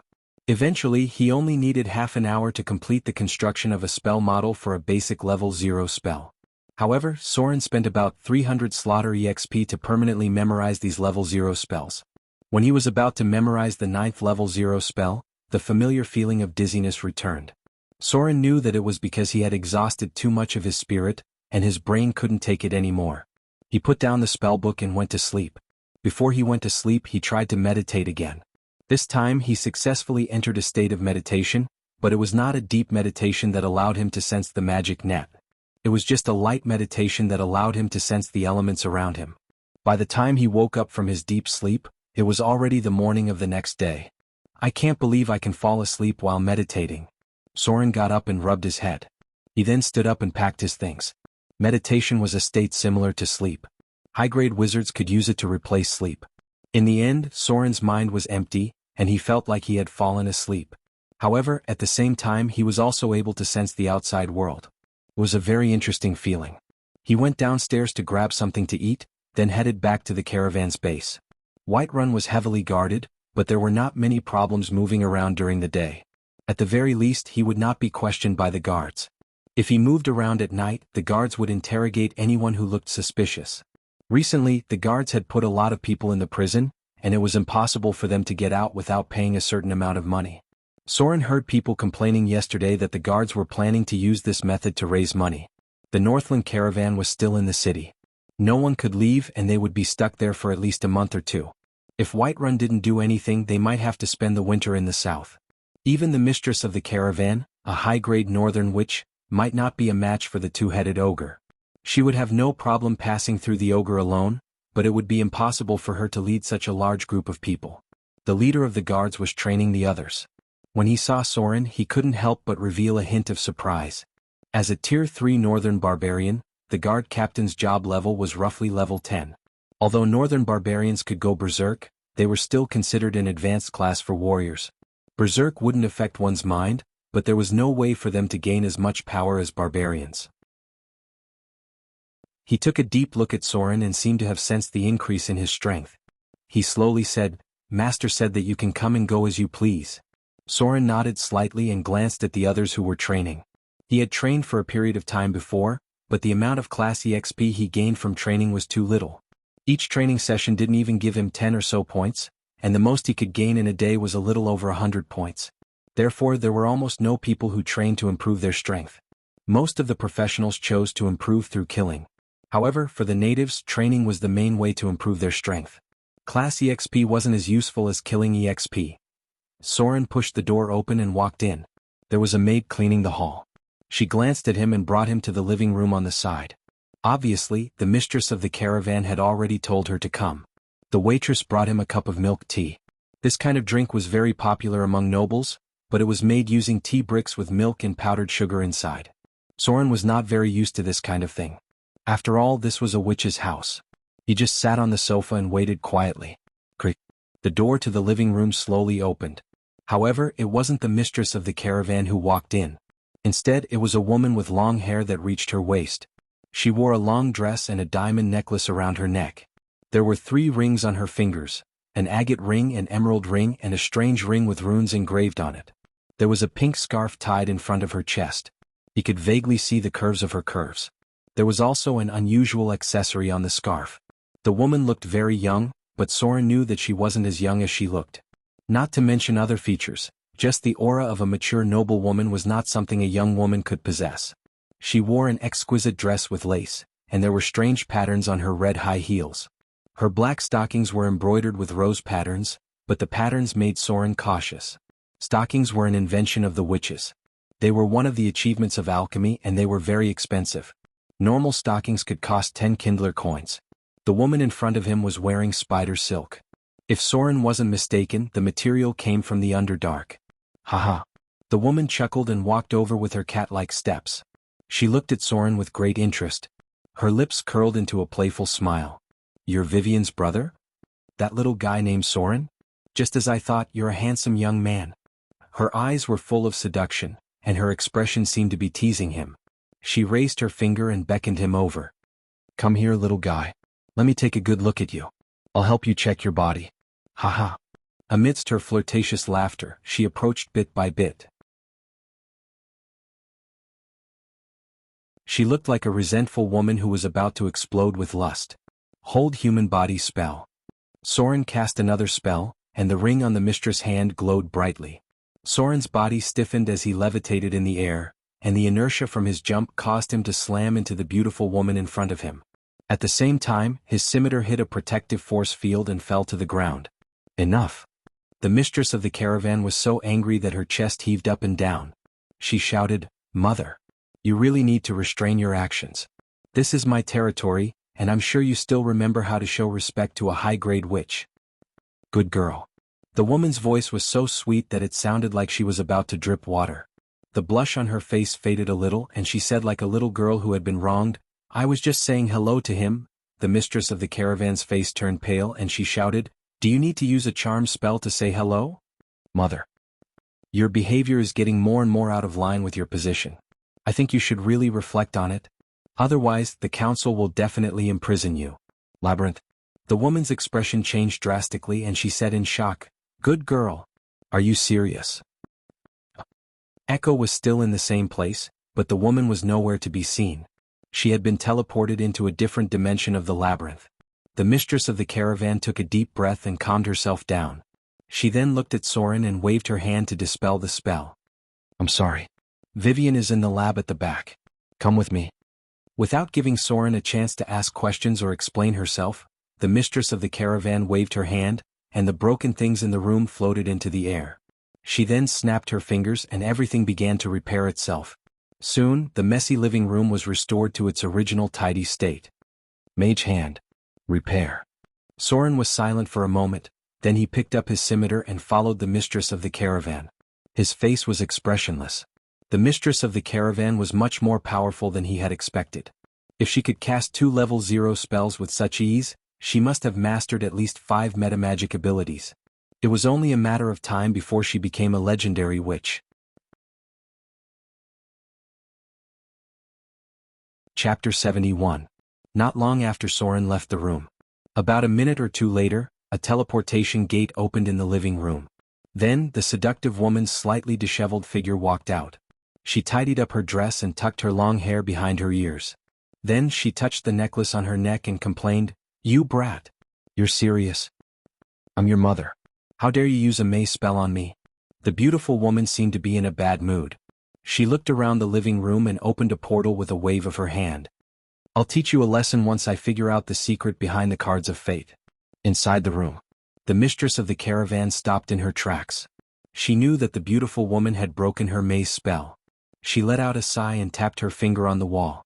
As if some mechanism had been activated, the bricks on the wall separated on their own, revealing many intricate alchemy parts. A winding staircase led to the bottom of the room, and there were lamps on both sides of the staircase. As they walked down the stairs they saw a huge laboratory. It seemed to be even bigger than the house. There were rows of bookshelves at the side of the room. They were 5 to 6 meters tall and 10 meters wide.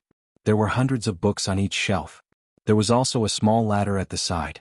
It seemed like it was specially prepared for someone. After all, wizards didn't need ladders. A simple magician's hand was enough to get the books they wanted.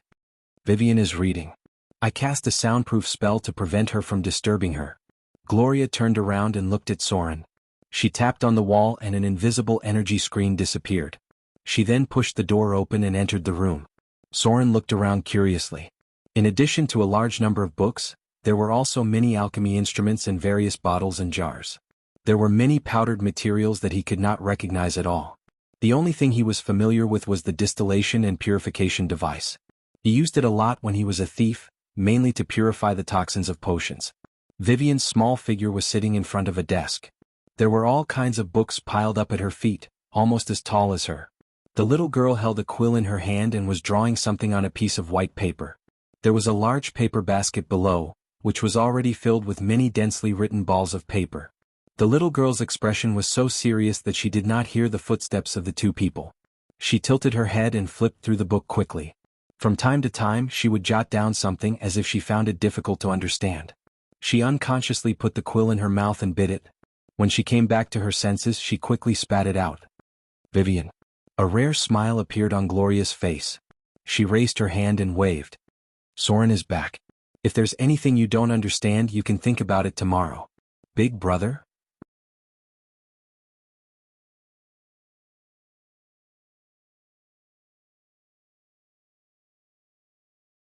Chapter 72. In a small, inconspicuous courtyard, Soren was practicing with his curved sword. It had been 2 days since he returned to Whiterun, and it was a peaceful time. During the day he would read books and practice the White Raven sword style, and at night he would study spell models. Currently he had mastered 10 level 0 spells.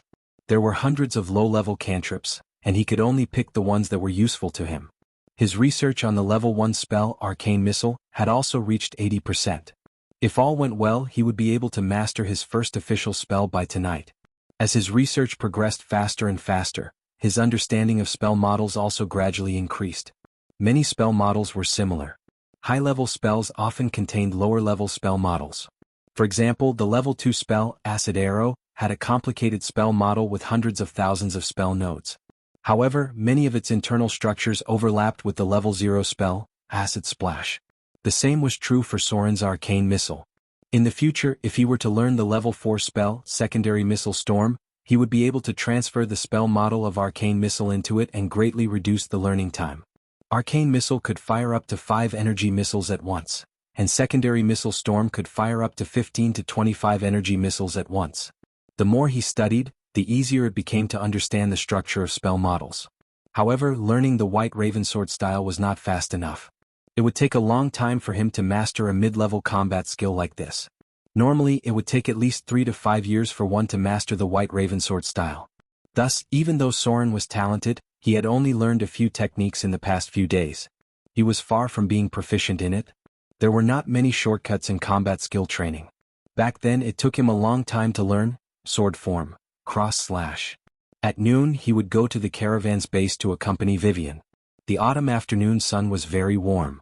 The two of them would lean against each other and bask in the sun.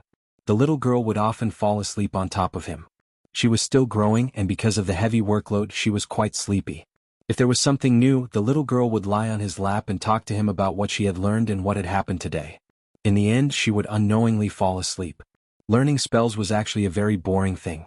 Gloria obviously wanted to cultivate the little girl into a versatile spellcaster. Otherwise, she wouldn't have taught her so much knowledge outside of spells. As for Vivian's innate talent, Soren finally understood a little. She was even better than him. She only needed to read and memorize something once to understand most of it. He could be said to be a true genius. If it wasn't for the fact that Soren didn't have any special bloodline talent, he would have suspected that Vivian was the child of God. Or rather, they were the descendants of the Son of God. However, this thought was quickly rejected by him. Most of the children of God had divine power, and Vivian did not have even a trace of divine power. Therefore, she should be a 1 in a million spellcasting genius. Moreover, the two of them had the same mother but different fathers. He had a vague impression of Vivian's father in his memory, and it seemed that he was just a slightly more powerful adventurer. If there was any bloodline, it should be the biological father of Sauron's body. After all, in his memory the father was a godly thief. Spellcasters with wizard towers were at least high grade. Those who dared to go in and steal things were basically thieves with a profession level of 15 or above. This was because who knew how many traps and golems there were in there. Any wizard tower in operation had a challenge level of 15 or above. The difficulty was similar to killing an adult red dragon. The construction cost of a wizard tower was basically 1 million Kindler. If one had a certain amount of money, the tower could transform and even fly. In its final form, a wizard tower could evolve into an extra-dimensional fortress or a floating fortress. It was one of the few things that could leave a shadow in the hearts of legendary thieves. It was also one of the few special constructions in the world that could fight head-on with a divine kingdom. There were ancient records of a great arcanist teleporting a floating fortress to a divine kingdom, and then forcibly knocking down a divine kingdom. After dilly-dallying for so long, Whiterun finally started to make a move. Soren despised the efficiency of this world's ruling class. During the Battle of the Southern Islands, he was killed by the noble parliament. Otherwise, he wouldn't have stopped caring about the kingdom's war and turned his focus to adventuring with small groups. Basically, Soren didn't have much of a sense of belonging to any country in this world. During his time as a vagabond, he had taken jobs in more than half of the countries. Whoever paid him the most money, he would kill their enemy. The Whiterun guards were finally ready to set off. The assembled army included a small group of knights and a large number of adventurers. After being blocked for almost a week, the city hall finally came up with a feasible plan. They asked the wizards stationed in the city to gather an army of 2,000 people and began to clear out the monsters on the main road. In this world, large-scale battles involving more than 100,000 people rarely happened. Even kingdoms only had a few tens of thousands of people at war. It wasn't because the population was small, but because the soldiers trained by ordinary people were not very useful. This was an elite army, and the real warriors were all soldiers who were out of work. The population of Whiterun was more than 500,000, but only about 5,000 people were stationed in the city. These people were all regular soldiers who spent more than half of their time training every year. Most of the soldiers in the army were advanced warriors, but most of them were below level 5. Only those who had been on the battlefield could break through to level 5 and above. Soren also prepared to move with them. Slaughter EXP was never enough. With such an opportunity to move with the team, he naturally wanted to find a way to get more EXP. Midnight. Soren finally learned his first level 1 spell and gained an extra 100 profession EXP. Wizards could gain profession EXP by learning official spells, but the amount was not much. Level 1 spells only gave 100 EXP, level 2 spells gave 200 EXP, level 3 spells gave 400 EXP, and level 4 spells gave 800 EXP. Starting from level 5 spells, the amount of profession EXP gained was considerable. A level 5 spell gave 1600 EXP.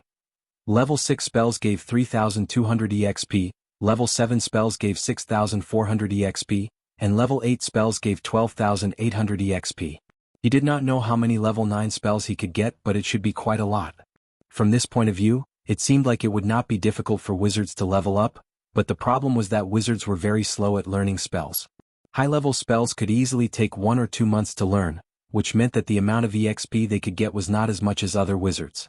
Moreover, these spells were not cheap. The higher the level of the spell, the harder it was to obtain them. Finally, it's done. After successfully constructing the spell model of Arcane Missile, Soren immediately began to memorize the spell. He was now a level 4 wizard with 3 level 1 spell slots. At the same time, he also had a low-grade wizard ring that could give him an additional level 1 spell slot. This meant that he could now memorize 4 level 1 spells, although the only spell he could remember was Arcane Missile. It did not take long for him to memorize the spell. It only took Soren about 2 hours to memorize the spell and construct the spell model of Arcane Missile from the 4 spell slots formed after contacting the magic net. Item type: low-level wizard ring. Item grade: rare, grade 1.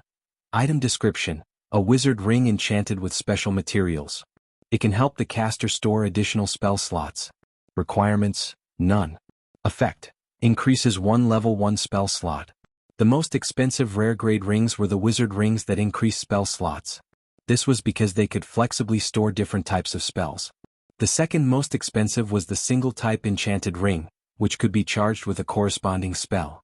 For example, Soren's Withered Wood Staff +1 had a level 1 divine spell, Entanglement, that could be charged up 3 times. After it was used up, it would need a corresponding profession to repair it.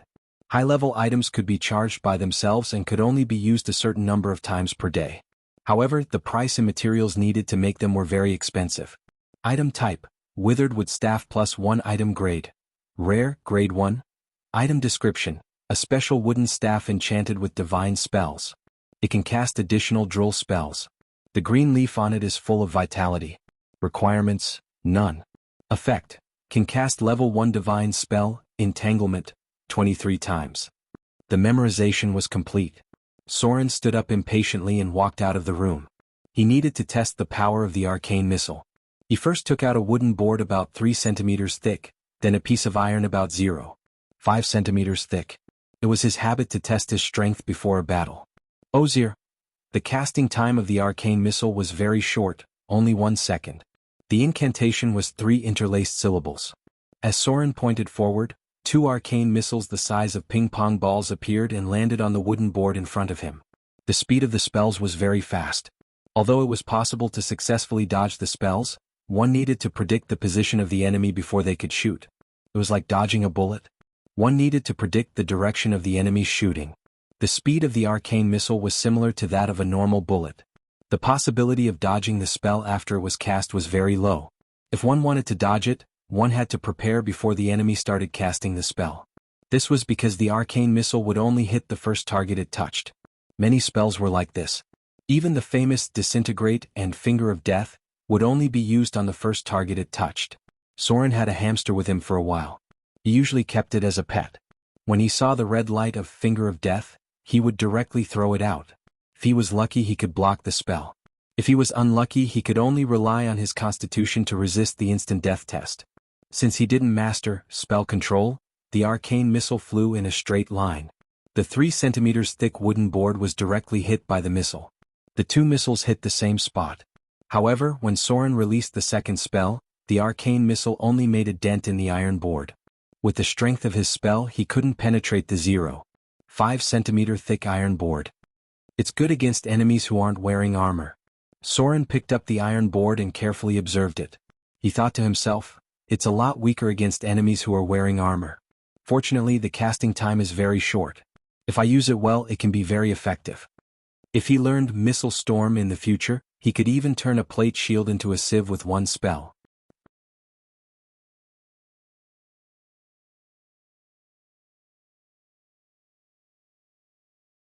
She looked at Soren from head to toe and said playfully, "It seems like you're very afraid of me." She gently walked past Soren. There was a unique fragrance on her body. Sauron unconsciously took a deep breath, as if the fragrance was very attractive.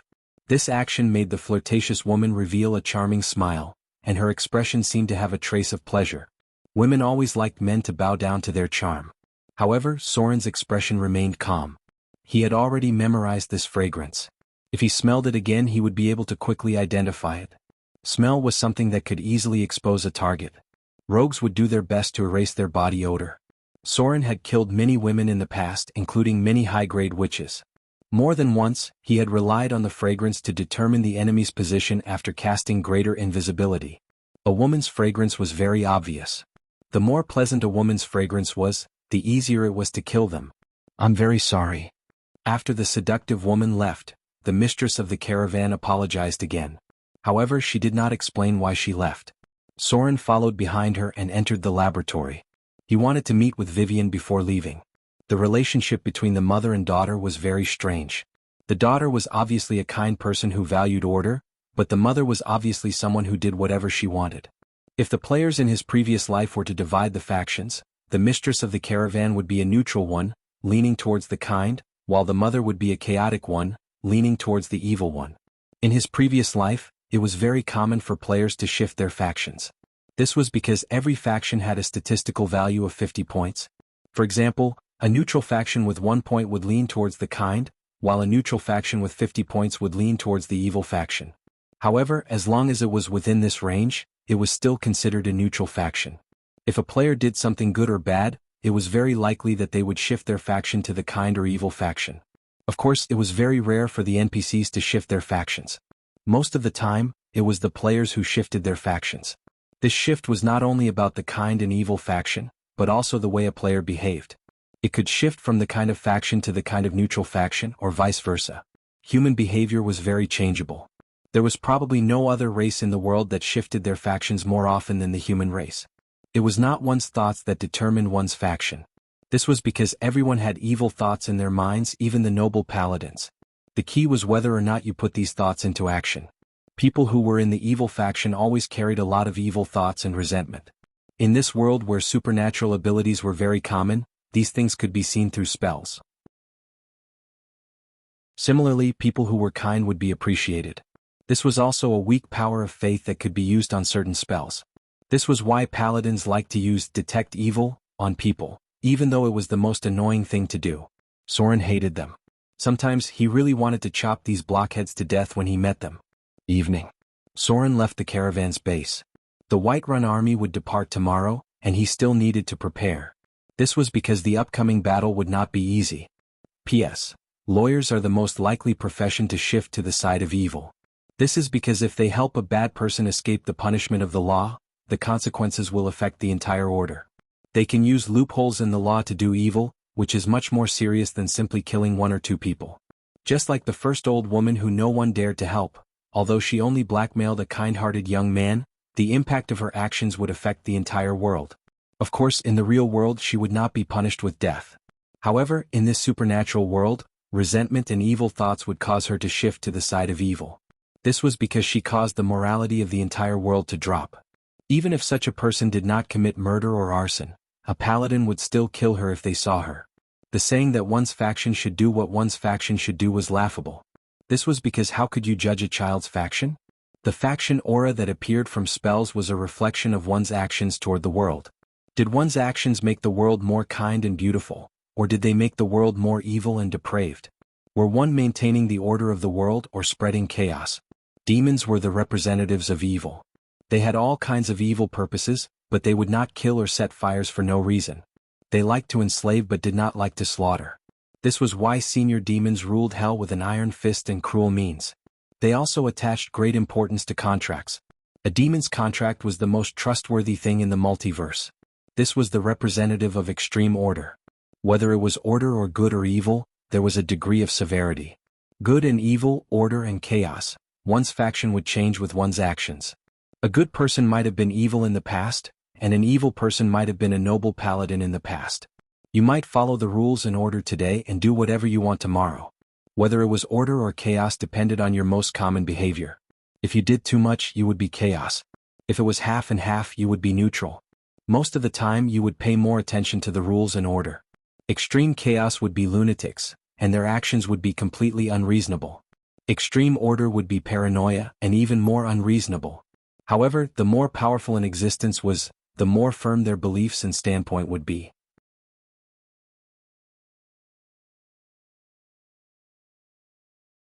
Chapter 75.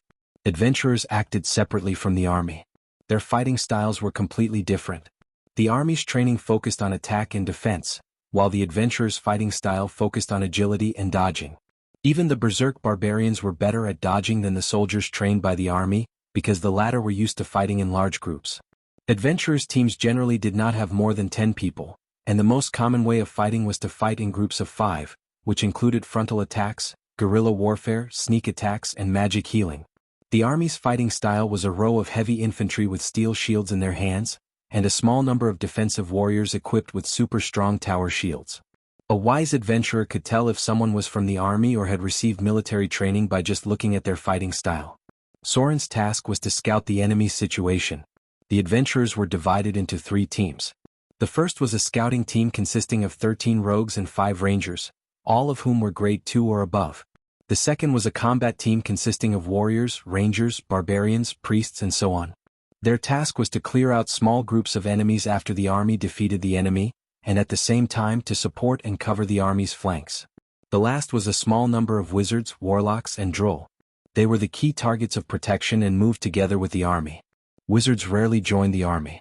Whatever they did, they could earn more than the army, and their lives were more comfortable than the army's.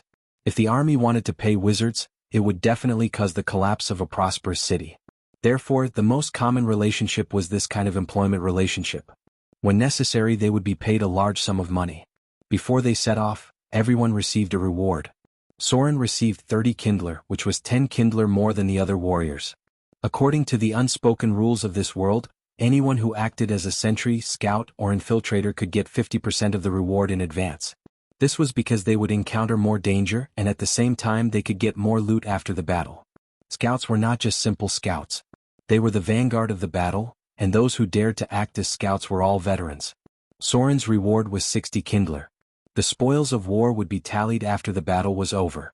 The loot from the previous battles would belong to the individual. As the saying goes, one shot of a cannon costs 10,000 taels of gold. Mobilizing an army was not something that could be done with just a transfer order. After mobilizing an army, all the soldiers' salaries would be doubled. Adding up all the food for the soldiers and horses, it would cost a large sum of money. If there were casualties in battle, a large amount of compensation would be required.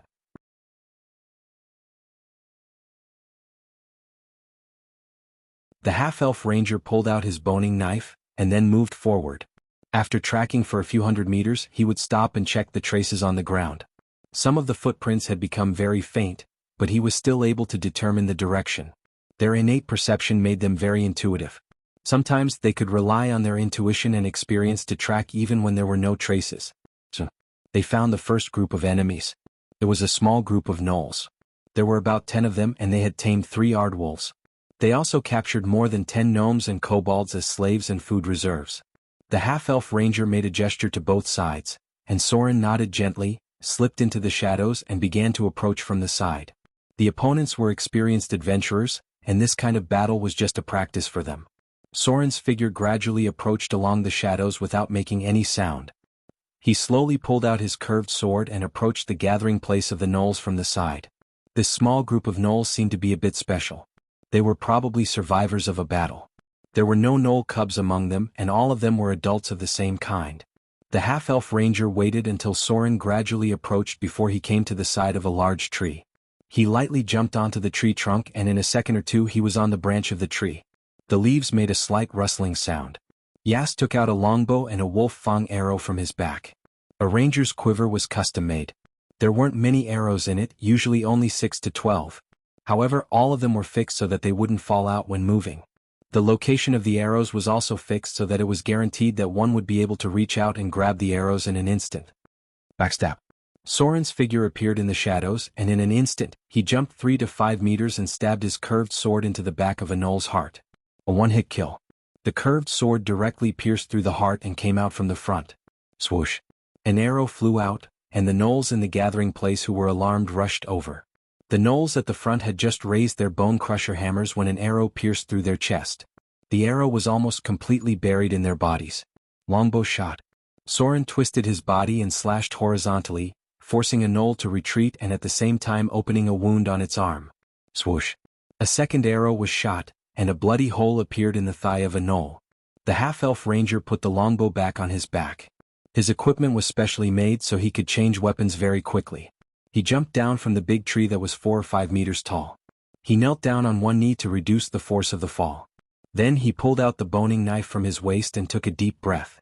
His chest puffed up. Rangers were also melee professions. Yas inhaled a large amount of oxygen in an instant. His pupils slightly dilated, and from kneeling on one knee, he changed into a half-squat and sprinted forward like an arrow. His sudden burst of speed was even faster than the Olympic 100-meter sprint champion in Lin Jie's previous life. Charge. The half-elf ranger's burst of momentum was mixed with inertia. He jumped over the simple wooden fence and slashed horizontally with his boning knife, cutting a gnoll in half at the waist. The two halves of the gnoll's corpse fell to the ground. He paused for a moment to catch his breath, then rushed into the battle and blocked a gnoll's sneak attack. These trash aren't worth my arrows? One arrow costs 5 kindler. The half-elf ranger laughed. He slashed open a gnoll's chest and kicked the gnoll's Adam's apple. At the same time he explained to Soren why he didn't continue shooting. The arrows he used were of the highest quality. They were all custom-made and wouldn't deviate too much from the direction of the wind. The two figures crisscrossed through the gnolls and killed 6 gnolls and 3 aardwolves in just a minute or two. The other gnolls finally felt fear and began to flee. Soren pulled out his crossbow and fired, while the half-elf ranger grabbed a sharp wooden stick. He took a deep breath and threw it like a javelin at the gnolls that were running away. Screams of agony rang out. The gnolls that were running away were nailed to the ground. By the time he pulled out the wooden stick, Soren had already finished off the rest of the gnolls with his crossbow. The half-elf ranger picked up the wooden stick and swung it in a circle, then smashed it into the gnoll's head. A section of the wooden stick broke off, and white brain matter splattered everywhere. A piece of the gnoll's skull was even torn off. He turned around and smiled at Soren, then threw away the wooden stick and said, "Let's just clean up a little. These are just appetizers. The real meat is still on the ogres. They've been robbing a lot of caravans lately." It wasn't a difficult battle at all. The relationship between the two was undoubtedly much closer now. At the very least, they now had a better understanding of each other's strength. He was a Tier 3 ranger.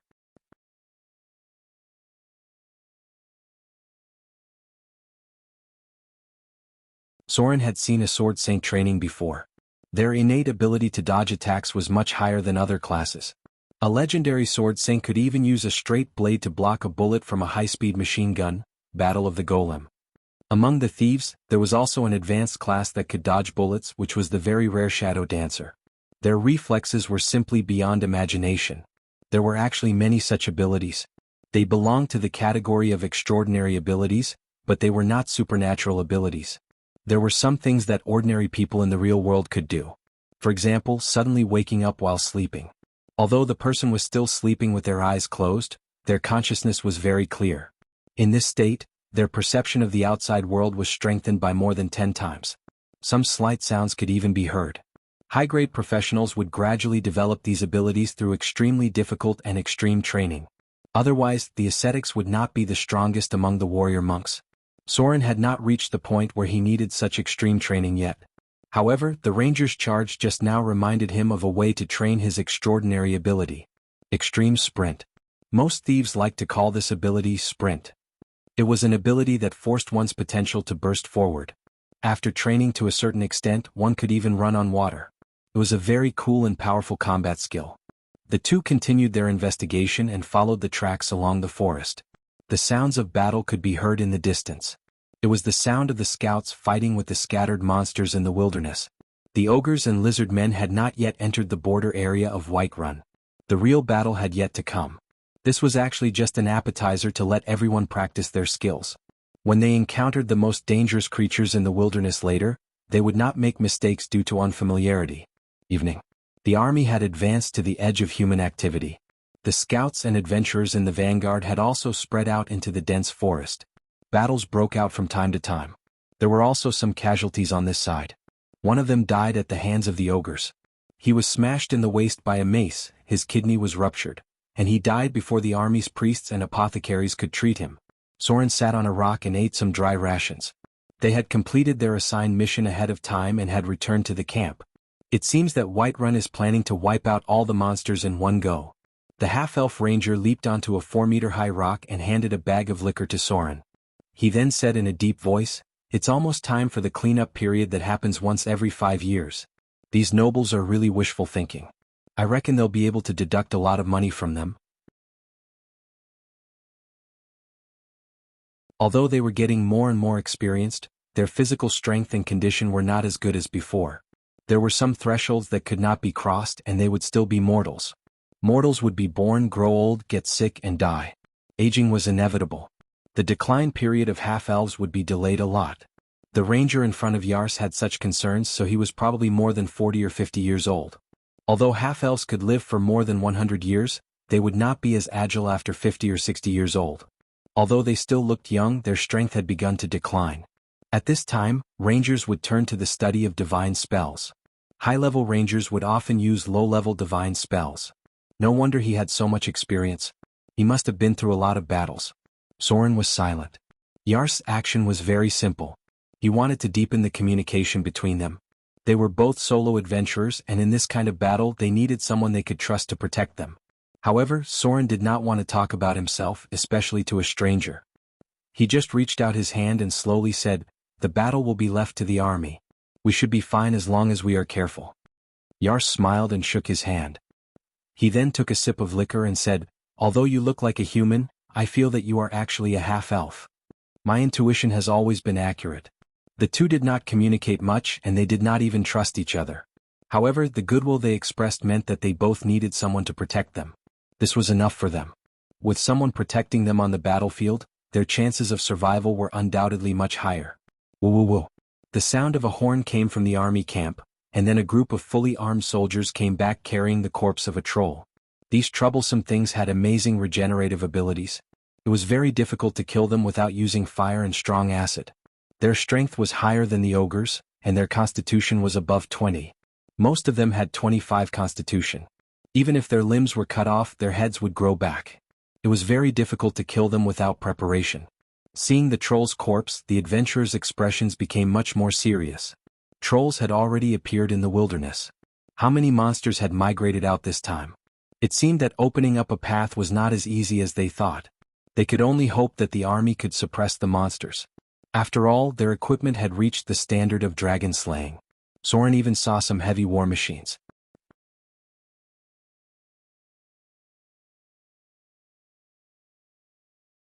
Chapter 77. The third day. The army had officially entered the wilderness. The scouts that were sent out brought back a lot of information, and the scattered adventurers had also more or less obtained some loot. Previously, many caravans had been attacked and robbed, and their belongings had fallen into the hands of the wild creatures. After a few battles, they were seized as spoils of war. Soren killed a few enemies one after another, and he had accumulated 3,000 slaughter EXP.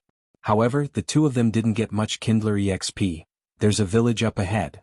Soren looked at the familiar path and said to the half-elf ranger beside him, "I passed by here a while ago and it was attacked by the lizard men. I don't know if they moved, but it should have become a gathering place for the lizard men. If they didn't move, then the people in the village would probably all be dead, right?" He gestured to Yas and the two of them bent down and walked along the grass. There was a small river next to the village, and the lizard men liked to be close to water sources. When they could see the wooden fence of the village in the distance, The half-elf ranger took out a cylinder from his pocket and spun it a bit, then put it in front of him to observe. A monocular? Soren stopped and waited for the other party to see the results. It seems to have been occupied by the lizard men. Yas handed the monocular to Soren and said casually, "This is an alchemy gadget, 10 kindler each." Glass was a relatively common material, but pure glass was very troublesome to make. The monocular was an alchemy gadget. If it wasn't enchanted with magic runes, then it would be worth around 10 kindler each. If it was enchanted with some special effects, then the price could be as high as several hundred kindler each. Soren picked up the monocular and observed for a while. He easily saw the figures of the lizard men guards on the watchtower. The village had been destroyed a lot, and the lizard men had built many simple huts on top of the burned houses. There's a lot of them. Soren put down the monocular and handed it back to Yas, then said in a deep voice, "The two of us probably won't be able to eat all of them. Let's go back and submit the information." The ranger nodded, put away the binoculars and walked back. When adventuring in the wilderness, one had to have at least a 50% chance of success before taking action. A seasoned adventurer like him would not easily attempt a difficult challenge. After all, he only had one life. If he died or was crippled, it would be useless even if he won. If you walk too much at night, you'll definitely encounter ghosts. If you take too many risks, you'll get yourself killed sooner or later. They couldn't run their corpses here. If they lost an arm or a leg in battle, they would have to pay a high price to recover. The two of them quickly returned to the rear and handed in the information they had obtained. Soon, a burly man who looked like a military officer came in front of them. He wore a full-body armor, held a steel shield in his hand, and was equipped with a refined long sword, leather gloves, steel wrist guards, and a crossbow. Behind him was a group of 50 Whiterun city guards. They were all equipped with iron-plated armor, iron shields, short swords, and light crossbows. Whiterun did not have many archers, but they had a lot of crossbowmen. Even the light infantry could be used as crossbowmen. Other than that, there was also a gray-robed sorcerer. He couldn't tell what his profession level was, but it should be at least rank 2. Captain of the 37th Whiterun City Guards, Hanks. The bearded sorcerer nodded at Soren and said in a deep voice, "My superior sent me to deal with those lizard men. Due to the frequent battles, the armies of this world could not afford to let their guard down. Perhaps their discipline would deteriorate and many of them would fall to the evil faction, but their combat power would not be reduced by much." Hanks was a man of action. After gathering his men, he immediately asked Soren to lead the way. Most of the regular soldiers were advanced class holders, and most of them were at least rank 3. Hanks was probably at rank 2, but not higher than rank 3. As a soldier in the army, his equipment was better than most adventurers. Although he did not have any rare-grade equipment, his armor was better than most low-grade rare-grade equipment. About an hour or two later, the group returned to the village. Hanks ordered his men to take a rest, then turned to Soren and asked, "Can we take out their sentries?" Soren and Yas nodded and moved in from the sides. The half-elf ranger took out his longbow and made a gesture to the right. Then he quietly climbed up a tree. The longbow had a long range, so he would be the one to deal with the sentries. Soren, on the other hand, hid in the shadows and snuck along the bushes.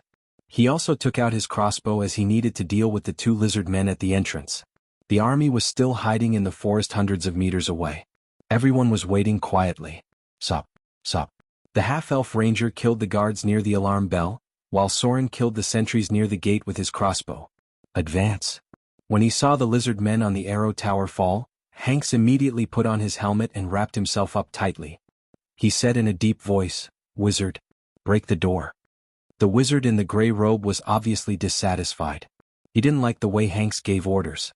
However, he still quickly chanted an incantation, and a half-ton golem appeared out of thin air. The golem moved forward with heavy steps. The Whiterun guards behind it spread out, raised their iron shields in front of them and began to jog forward. The group moved quickly. When they were 150 meters away from the gate, the Whiterun guards covered their upper bodies with shields that were 1 meter long and half a meter wide. At the same time they took out their light crossbows. Sounds of panic could be heard in the village. The lizard men quickly noticed the enemy's attack, and some of their archers immediately climbed up the arrow tower. Boom, boom, boom. More than 10 arrows were fired, but the Whiterun guards didn't slow down at all. Their shields effectively blocked the enemy's attacks. The golem, which wasn't small, didn't care about this level of damage at all. It walked at the front and smashed the gate with great force. Accompanied by a loud rumbling sound, The wooden gate of the stronghold was breached by the golems in less than a minute. Battle formation. Hanks raised his steel shield and slowed down his footsteps. He shouted, "White horse tactics." The 50-man guards were divided into 10 small square formations. 3 infantry soldiers raised their shields and drew their short swords, and began to charge forward. The 2 soldiers at the back continued to reload their crossbows and shoot at the lizard men in front of them. Hanks raised his shield and charged forward with a loud roar. Even though he was fully armored, he still reached the speed of a 100-meter dash. He rushed into the village and sent a lizardman warrior flying with his sword. The wizard stayed behind and didn't seem to have any intention of joining the fight. Even the golems remained where they were. The Whiterun guards quickly took down the gate. After killing 3 lizard men in a row, Hanks retreated back into the infantry formation and shouted, "Reorganize the formation." The lizard men fell one after another. The Whiterun guards raised their shields and steadily advanced, maintaining a tight square formation. They didn't chase after the enemy even though they were panicking or retreating. The light infantry with shields covered the flanks. They blocked with their shields and stabbed with their short swords. The soldiers at the back continued to shoot with their crossbows. Occasionally someone would be hit, but they would be quickly dragged to the back by their comrades.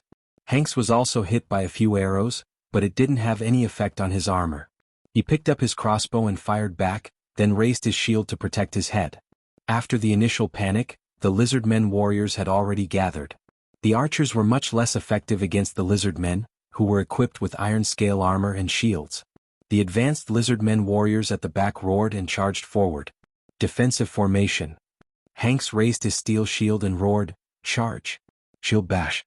The Whiterun guards on all sides began to gather. The light infantry also lowered their crossbows and raised their shields. They began to advance in a horizontal formation. When the lizard men were only 30 meters away, everyone let out a roar and charged forward. These warriors used their shields to protect their front and directly rammed into the lizard men that were charging at them. Bang! Bang! Bang! A series of muffled sounds reverberated in the air.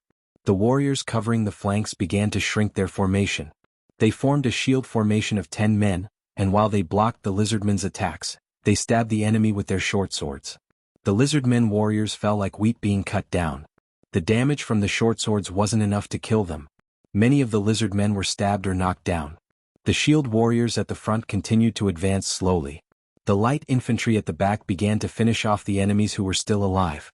The 50-man phalanx of warriors was like a city wall, blocking wave after wave of lizardmen's counterattacks. There were already dozens of lizardmen corpses on the ground, but the 50-man square formation still stood firm. Although 3 or 4 of them were injured and had to retreat, the formation didn't panic at all. They didn't retreat because of the enemy's fierce attacks, nor did they chase after the enemy. Like a wall, they slowly pushed the lizard men in front of them into a corner of the village. Soren's figure circled around from the side. The half-elf ranger quickly joined him. He pulled out his boning knife and looked behind him. The Whiterun guards have been trained to use shields and short swords since the beginning. The lizardmen's attacks won't be able to break through their square formation. We'll circle around from the side and find a way to kill the lizardmen's leader. A loud shout came from behind. The 50-man square formation roared at the same time. Every 30 steps forward they would stop. Even though they only had 1/3 of the lizardmen's numbers, they were able to force the lizardmen back. Anyone who tried to attack them was either killed directly or shot to death by crossbow bolts. After every attack, the shield formation didn't waver at all. Only a dozen or so lizardmen corpses were left on the ground. The number of archers was getting smaller and smaller. The light infantry, who were fully clad in scale armor and equipped with helmets and shields, could easily kill the lizardmen archers. And axes. Perhaps it was because of the pressure, a very strong lizardman warrior roared and led a dozen or so of his kind to charge from the side. They wanted to break through the infantry square formation from the side where the defense was slightly weaker. Hanks also roared and took out a small, delicate hand axe from his waist. It was less than 12 centimeters long. He spun it in his hand and threw it forward. Among the infantry square formation, there were also 20 or so well-trained warriors. They also took out hand axes from their backs and threw them forward. Bang bang bang.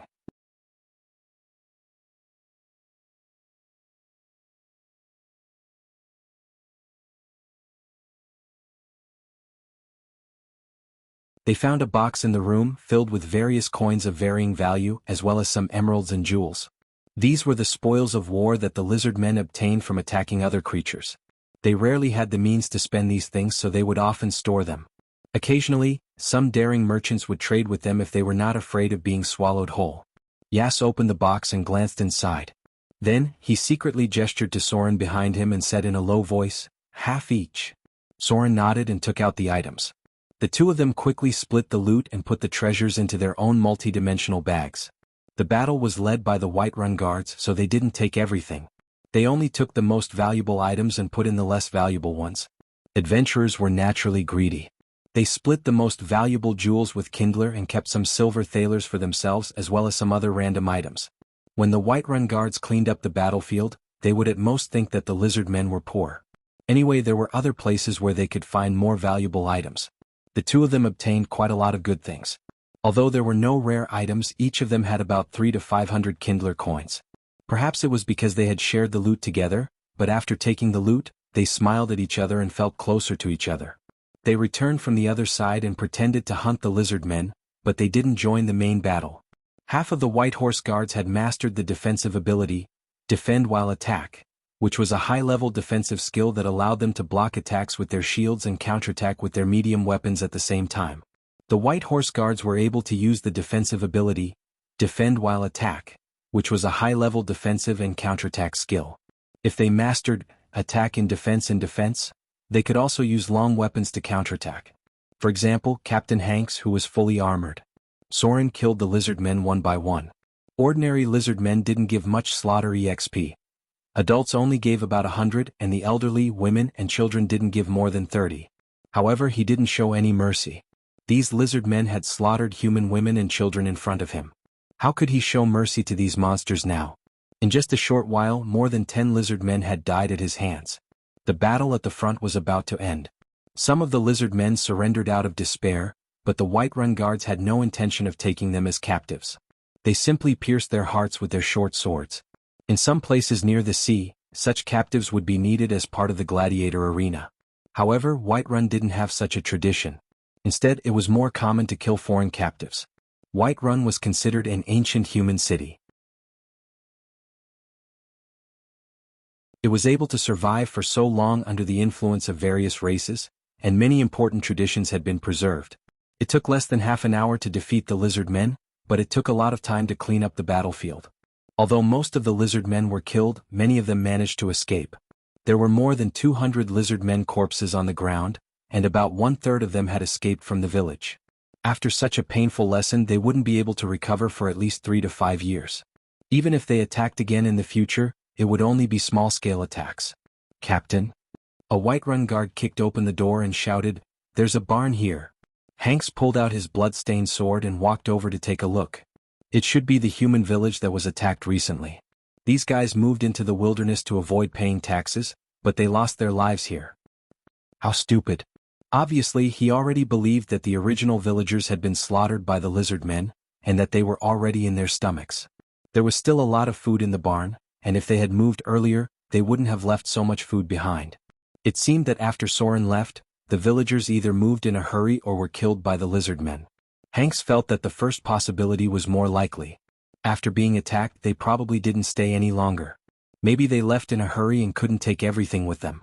If that was the case, the lizard men launched a second attack before they left. That night, the lizard men were scared away by spells, and most of their strength was still intact. Hanks could tell from the corpses on the ground that there were at least 100 or 200 lizard men who could still fight. There were still sounds of fighting coming from all directions. The Whiterun guards split up into groups of 3 to clean up the battlefield. Their tradition was to leave one person behind to cover them.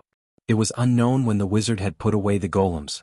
These alchemy golems consumed a lot of energy, and they were rarely used as a regular fighting force outside of the wizard tower. If moving an army would burn money, then moving a golem would burn gems. Their operating principle was the alchemy of equivalent exchange. Due to the loss of certain advanced magical energy techniques, the golems were in a static state most of the time. The soldiers found spoils of war from all over the place. According to the unspoken rules of the army, they would keep half of the spoils, and the other half would be given to them as a reward after the battle. Hanks divided the spoils of war among Soren, Yas, and the gray-robed wizard. The 3 of them didn't refuse and naturally accepted the spoils. After that, they distributed the spoils. Every warrior got a decent amount of loot, and these were their spoils of war. A row of data appeared in front of Soren's eyes. The battle is over. Your skills have improved during the battle. You have learned some skills from other people's battles. Block +5, parry +1. You have a slight understanding of the combat ability, defend and attack. He actually got a notification about the combat ability? Soren was quite surprised. Defend and attack was a relatively basic defensive ability, but it shouldn't be that easy to get a notification about it. Could it be because of his encyclopedic knowledge? Soren tried to recall and realized that he really did remember the defensive counterattack skills of those warriors. Defend, attack was a relatively basic ability that could be trained through conventional means. Its function was to defend and counterattack. Using the moment of parrying and blocking, it could shift the opponent's attack in a similar way, and then launch a counterattack at the same time. This ability had a prerequisite of parry and block. If one didn't have more than 100 points in parry and block, they wouldn't be able to train it even if they got the notification. This was because even if one remembered the combat skill, they wouldn't be able to learn it if they didn't have the corresponding parry ability. A similar ability was dual-wielding defense. This ability had a higher requirement of parry and required more than 150 points in parry. I don't have time to train parry now. I'll have to find another opportunity in the future. Soren looked at the others and nodded at Yas, who wasn't far away. The two of them began to return as if nothing had happened. They should be able to get close to the ogre's territory by tomorrow. The battle on the plains was the key. Only by driving away the ogres could the trade route to Whiterun be reopened. A direct battle. These adventurers also had to provide cover for the army.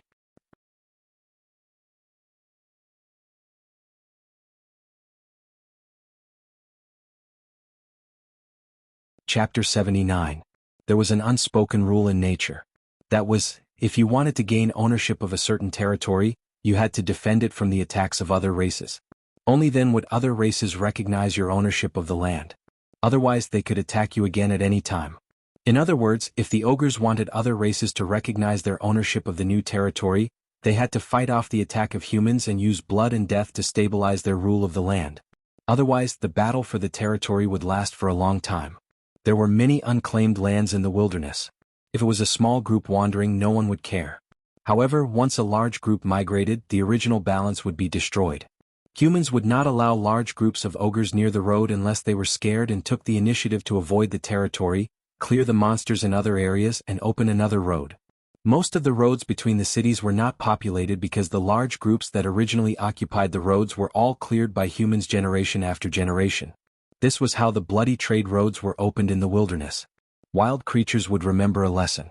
Even if there was a migration, they would avoid the roads. The ogres occupying this place was a challenge. They had to declare their ownership of the land to other races. There was nothing more powerful than defeating humans. After all, this was the wilderness, not a well-cultivated field. If the humans failed once, they would not endlessly throw themselves into the battle to expel them. This was because there was no benefit for them to fight. At most, they would set up a defense line at the border. If it was a land that had been cultivated for generations, then the battle would become endless. The determination of humans to protect and cultivate the land was stronger than any other race. This happened many times. Autumnfall was built by the half-elves to expel the ogres. They fought for hundreds of years to protect this land, dealing with the attacks of the ogres, orcs, and mountain dwarves. Until all the nearby races could not do anything to them, they forced the other races to recognize the half-elves' rule of hundreds of kilometers around Autumnfall. Only when the other races don't dare to provoke you will you truly own this piece of land. Only then can you declare your ownership to the other races. Otherwise, they would only laugh at you mercilessly and attack your territory when you were weak or not paying attention. The humans who lived in the wilderness, although they built villages, could only be said to be living in the wilderness. They couldn't be said to be the owners of the land in the wilderness. It was impossible to carve out a territory in this world without using blood to pave the way. Soren saw the ogre tribe's flag the next afternoon. Actually, it shouldn't be called a battle flag. It was just something built with a circle of stones. In the middle was a wooden pole with the skeleton of a humanoid creature stuck on it. This is a sign. This meant that this was the territory of the ogres from the very beginning. They had the right to hunt in this territory, and any other race that entered would be considered invading their territory. It was as if he had seen a huge stone sign before entering Whiterun's territory. The sign was engraved with the words Whiterun and the emblem of a warhorse. Looks like it really is an ogre tribe. Yasa's expression was very solemn. Only the ethnic groups that formed tribes would enclose their land and use some signs to prove their ownership of the land. It was like a declaration of war to other races. You had to either fight them off or you had to acknowledge their rule. From now on, this land belongs to them. If you enter their territory, they have the right to punish you. In other words, as far as the ogres were concerned, all human caravans that passed through their territory were food delivered to their doorstep. This was because this was their territory. It was the same for dragons before they built their lairs. They would leave their scent in their territory, and other creatures would not dare to approach them. Cut it down. A man who was obviously a Whiterun officer shouted. Although Whiterun did not have the strength to expand into the wilderness, they could not accept the ogre's behavior. It would not have mattered if it was anywhere else, but this close to Whiterun was tantamount to touching their reverse scale. Conquering the wilderness was not a matter of strength. It also required land for cultivation and warriors who could protect the civilians. Otherwise, if you recklessly expanded your territory, the population would decrease due to various reasons. It took Whiterun hundreds of years to expand its territory from tens of kilometers to hundreds of kilometers.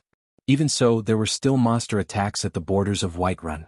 Gnolls and other creatures were still active in the forests, mountains, lakes and other areas of the territory, and they would occasionally attack the established villages.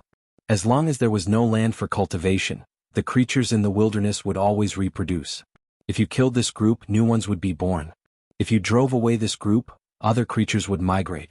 It took at least 20 years for humans to train a qualified warrior. Ordinary civilians had no advantage against monsters. Bang! The heavy flagpole fell to the ground, and the Whiterun army continued to advance. Since the ogre tribe had encroached on this land, it was inevitable that they would build a large-scale settlement. In other words, a fortress. Ogre tribes were different from wandering ogres. There were at least a few hundred of them. Although they didn't seem like a lot, they were all first-rate warriors. Ogre tribes also had their own heritage.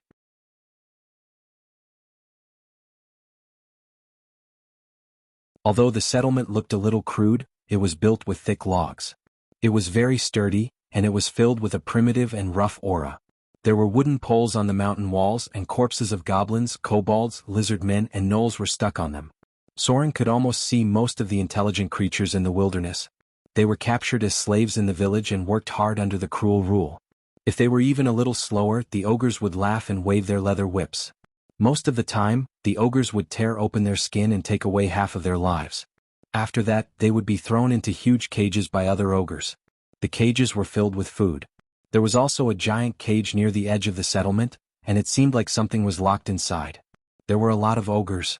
There were 400 to 500 of them in front of him, and a conservative estimate of 800 ogres.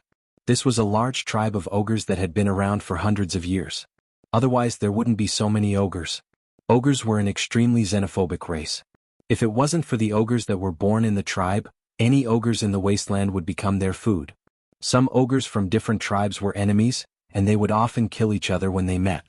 You're tuning in to the Han Lee's Wuxia Chronicles YouTube channel. We're so grateful for your support, and don't forget to subscribe to join us on this incredible journey through captivating stories.